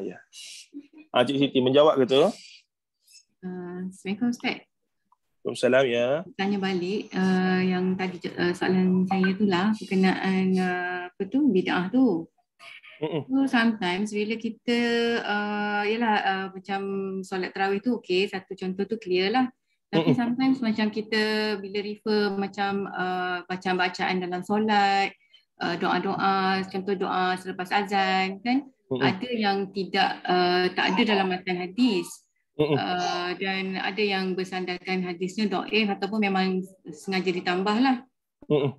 Jadi bila kita berpegang kepada sunnah totally apa exactly macam apa yang ada dalam hadis sahih, ada golongan yang macam kata, oh apa salahnya kita tambah doa tu berdasarkan hadis dhaif ataupun tambahan yang saja-saja tetapi maksudnya baik. Sebab itu yang diajar oleh guru-guru mereka. Jadi ada sampai mungkin satu tahap kita rasa macam mereka nak kata kita ni Wahabi ke apa. So macam tak asalkan bukan dalam hadis totally exactly sama, bila kita tolak tu kita bukanlah maksudnya menidakkan amalan tu. Dan kita bukanlah menolak langsung dan cakap semuanya bid'ah. Dekat mana kita nak justify tu, Ustaz? Macam menjadi satu macam menjadi dua golongan pula yang. Ya, betul. Saya faham soalan tersebut. Itulah yang menjadi saya boleh katakan perjuangan kita lah ya, ataupun dakwah kita, iaitu kita nak fahamkan bukan orang lain ni, anak beranak, adik-beradik kita juga ni yang mereka ada guru mereka. Kadang-kadang mereka mereka dah mengaji begitu kan. Jadi mereka berpegang pada ini amalan yang kami terima daripada guru kami gini. Memanglah tak ada hadis. Bahkan dia sebut memanglah tak ada hadis, tapi ini memang amalan yang dah menjadi kebiasaan apa semua. Jadi manhaj, method. Jadi kita nak fahamkan mereka bahawa keutamaannya adalah mengutamakan. Sebab tu saya suka menggunakan pendekatan yang lebih harmoni lah, tidak berbalah dan tidak bergaduh. Saya just kata, saya biasanya secara peribadi saya kata, okey, yang awak dah amal tu, yang kita dah buat selama ni betul. Tak adalah salah sampai bid'ah dhalalah finnar. Cuma sekarang ni, yang hampa buat tu, awak pun kata bahawa benda tu tak adalah hadis. Nabi tak buat. Jadi why not? Saya kata why not? Kita fokus dulu apa yang Nabi buat. Saya tak katalah yang awak buat tu salah. Cuma sekarang saya nak ajar yang lebih betul. Yang awak buat tu betul, tapi markahnya saya yakinlah tak sampai A, C, D. So sekarang kenapa tidak? Bahkan yang saya bercakap ni kadang-kadang ustaz-ustaz guru-guru saya sendiri pun kata, sebab dia nak pertahankan tadilah, ulama dah kata harus, ulama dah buat, ulama kata boleh. Kata, iyalah, betul lah, tak ada masalah. Tapi sekarang ni kita nak ikut ulama, kita nak ikut Nabi sallallahu alaihi wasallam. Sebab dalam bab yang sama memang jelas ada hadis-hadisnya. Kenapa kita tidak ikut ulama yang ajar tentang beramal dengan sunnah sahihah yang lebih kuat, yang lebih Islam apa yang lebih tepat itu? Makanya saya akan menjelaskan. Bahkan kadang-kadang saya tanyalah, antara amalan yang jelas ada sunnahnya daripada Rasulullah dengan amalan yang ulama ajar tadi, yang entah ada sunnah atau tidak, yang mana yang lebih aula, yang mana yang lebih confirm dapat pahala? Bahkan mereka jawab, mestilah yang ada hadis sunnah. Mestilah yang ada hadis sunnah tu. Lepas tu nak amal yang tu juga. Tu yang kita jadi, akhirnya kita kena bersabar. Selagi mana dia tak lalu manhaj ataupun sistem pengajian dan pendedahan macam yang kita buat ni, maka memang kita kena assume mereka adalah madu'u kita, untuk kita fahamkan bahawa, tapi pendekatan saya tak pernah kata mereka salah lah. Selagi mana mereka buat tu dalam keadaan mereka tidak buat benda yang jelas, bid'ah yang dalal, maksudnya masih lagi sama, maka kita hadirkan. Maksudnya bukanlah hingga berdosa kan, apa yang dia buat tu. Cuma mungkin dia terlalu sama, tuan. Kadang-kadang tu benda yang mereka buat ni sudah, kadang-kadang tu ada setengah-setengahnya memang kita tengok ini memang tapi untuk nak kata, nak secara jazam kata ni dah bid'ah dalalah finnar, tak boleh. Dia banyak dia punya peringkat tu. Apa nama, merujuk guru dululah sebelum kita boleh. Kita kadang ni suka sangat buat hukuman. Betul. Itu yang kita tak setuju. Gaduh. Betul. Itu pendekatan kita. Saya harap ibu-ibu sekalian yang ada maklumat dalam belanja ni, pendekatan kita adalah orang Melayu ni dia sensitif, dia soft hearted. Jadi kalau kita terus bangkang macam anak-anak kita lah, tiba-tiba dia datang bangkang terus, tak boleh terima, tuan-tuan. Walaupun akhirnya kita tahu benda yang dia bawa tu benar. Ini pengalaman saya dengan guru-guru saya, sahabat dan guru-guru, bila kita berhujah, akhirnya dia kata, iyalah benda yang dia bawa tu betul. Tapi cara tu, dengan mukanya, dengan sombongnya, saya kata, jadi sekarang ni tak setujunya pada pendekatan ke, tak setuju pada hujah. Dia kata hujah tu betul lah, tapi muka tu kontrol sikit. Ada itu pula. Jadi banyak faktor. Jadi bila saya sendiri belajar benda tu, dan saya ambil dalam belajar Melayu, psikologi orang Melayu ni, dia betul. Jangan kata dia salah. Kita nak bawa sunnah ni, jangan kata yang dia buat tu salah dulu. Kalau kita pergi dengan tuan-tuan, yang tuan-tuan buat selama ni sebenarnya salah, tak tepat dengan sunnah, bahkan sudah bid'ah, memang habislah. Lepas gitu kita cakap apa, kita bawa hadis sahih ke, kita bawa Quran ke, bahkan kita bawa Nabi duduk depan mereka kan, tu melampau lah. Tapi nak katanya begitu, seolah-olahnya tak boleh dah, dia dah terasa hati. Jadi saya pergi masjid surau mana-mana di Selangor ni, bahkan Selangor ni sensitif lah. Saya kata yang tuan-tuan buat selama ni betul, tak salah. Cuma sekarang saya nak ajar, saya nak kongsi yang lebih betul, yang lebih tepat, yang lebih kuat, yang lebih besar pahalanya, yang confirm. Tu mereka tak marah. Walaupun mereka mungkin tak setuju, tapi mereka tak marah. Itu kaedahnya. Boleh ya? Yalah, Ustaz, sebab Nabi pun cakap apa tu, perbezaan antara umat tu adalah rahmat. Ya. Ikhtilafu ummati rahmat tu bukan hadis, tapi dia ungkapan yang sahih. Ungkapan tu ungkapan yang menggambarkan ayat Quran dan hadis lah. Tapi dia bukan hadis. Ungkapan tu bukan hadis. Ikhtilafu ummati rahmat tu bukan hadis. Tapi dia mungkin kata-kata para ulama ataupun rumusan, tapi yang confirm dia bukan hadis, kerana kata Qaradawi, kalau itu hadis bermaksud perbalahan adalah bukan rahmat. Kalaulah ikhtilaf, perbezaan di kalangan umat itu adalah rahmat, maka kesatuan, wahdah adalah bukan rahmat. Jadi mustahil lah. Jadi kalam itu bukan hadis, tapi makna dia menepati Quran dan hadis. Itu kita kena faham tu. Kalau kita kata lafaz itu hadis, salah lah, khata', salah. Tapi makna dia menepati semangat Al-Quran dan hadis, iaitu perbezaan benda-benda furuk di kalangan umat ni sebenarnya lengkap melengkapi antara satu sama lain. Wallahu a'lam. Terima kasih Ustaz. Okey, kita dah 4:45, saya ingat kita berhenti dulu. Dan jika ada soalan lagi boleh kita sama ada type ke, masuk dalam grup ke. Nanti ingat minggu depan kita bincang lagi. Saya akan cuba hadkan perbincangan 4 suku paling lewat dan 15 minit kita untuk soal jawab. Kita berhenti 4:30 insya-Allah. Baik, Puan Kak Syidah, boleh? Ya Ustaz. Okey, kita stop di sini dulu ya, insya-Allah kita sambung depan dengan asas-asas dalam melaksanakan sesuatu amalan tu. Itu. Maknanya kena stop 4 suku tu 15 minit kita untuk soalan kan Ustaz ya, sepatutnya. Betul.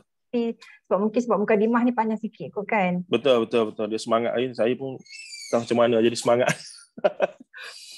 Tak apa, insya-Allah kalau itu kesempatan Ustaz lah kan untuk sampai ke ilmu. Ustaz tak jawab soalan Siti. Sebab tak apa, saya forward ke Ustaz. Nanti Ustaz jawab minggu depan. Boleh? Okey. Ingat ya. Apa? Jawab kopi. Okey. Jawapan soalan Siti tu nanti minggu depan Ustaz kena menjawab balik semula. Baik. InsyaAllah. Okey. So insyaAllah sebab pada masa waktu kan kita nak solat berjemaah kan sama isteri semua. Ya. Betul. Sampai sini dulu. Kita sambung minggu depan dengan sambungan seterusnya. Jazakallah khairan katsiran Ustaz yang sampaikan. Wa iyyakum. InsyaAllah. Tempaan di sisi Allah yang penting Ustaz, bukan kita mengamalkan surah berlawan-lawan tak Ustaz. Untuk diri sendiri Ustaz. Baik. Salam nanti bukan orang kata kalau ada tu saya bukan dikongsikan dengan online tu apa kata kredit lah kepada online kan. Kita dulu kena cari, kita kena beramal dulu insya-Allah. Baik. InsyaAllah jumpa lagi semua sahabat-sahabat ya. Dengan itu kita endkan sesi petang dengan tasbih kafarah. Subhanakallah wa bihamdika asyhadu an la ilaha illa anta astaghfiruka wa atubu ilaik. Wa tawassaw bil haqq wa tawassaw. Okey, dengan itu akan stop sesi kita dengan lafaz Assalamualaikum warahmatullahi wabarakatuh. Waalaikumsalam warahmatullahi taala wabarakatuh. Baik Ustaz, Kak Syidah semua. Okey, sama. Saya keluar dulu ya. Ustaz boleh baik-baik Ustaz. Boleh. Okey. Terima kasih semua ya. Terima kasih Kak Syidah. Sama-sama ya. Kita kalau apa terima kasih semua Puan Nasimah. Terima kasih Syidah. Assalamualaikum. Salam Kak Jarilah. Okay, kita jumpa. Saya pun ada nak share sikit kat grup nanti insya-Allah. Kita solat dulu ya. Okey. Assalamualaikum. Assalamualaikum.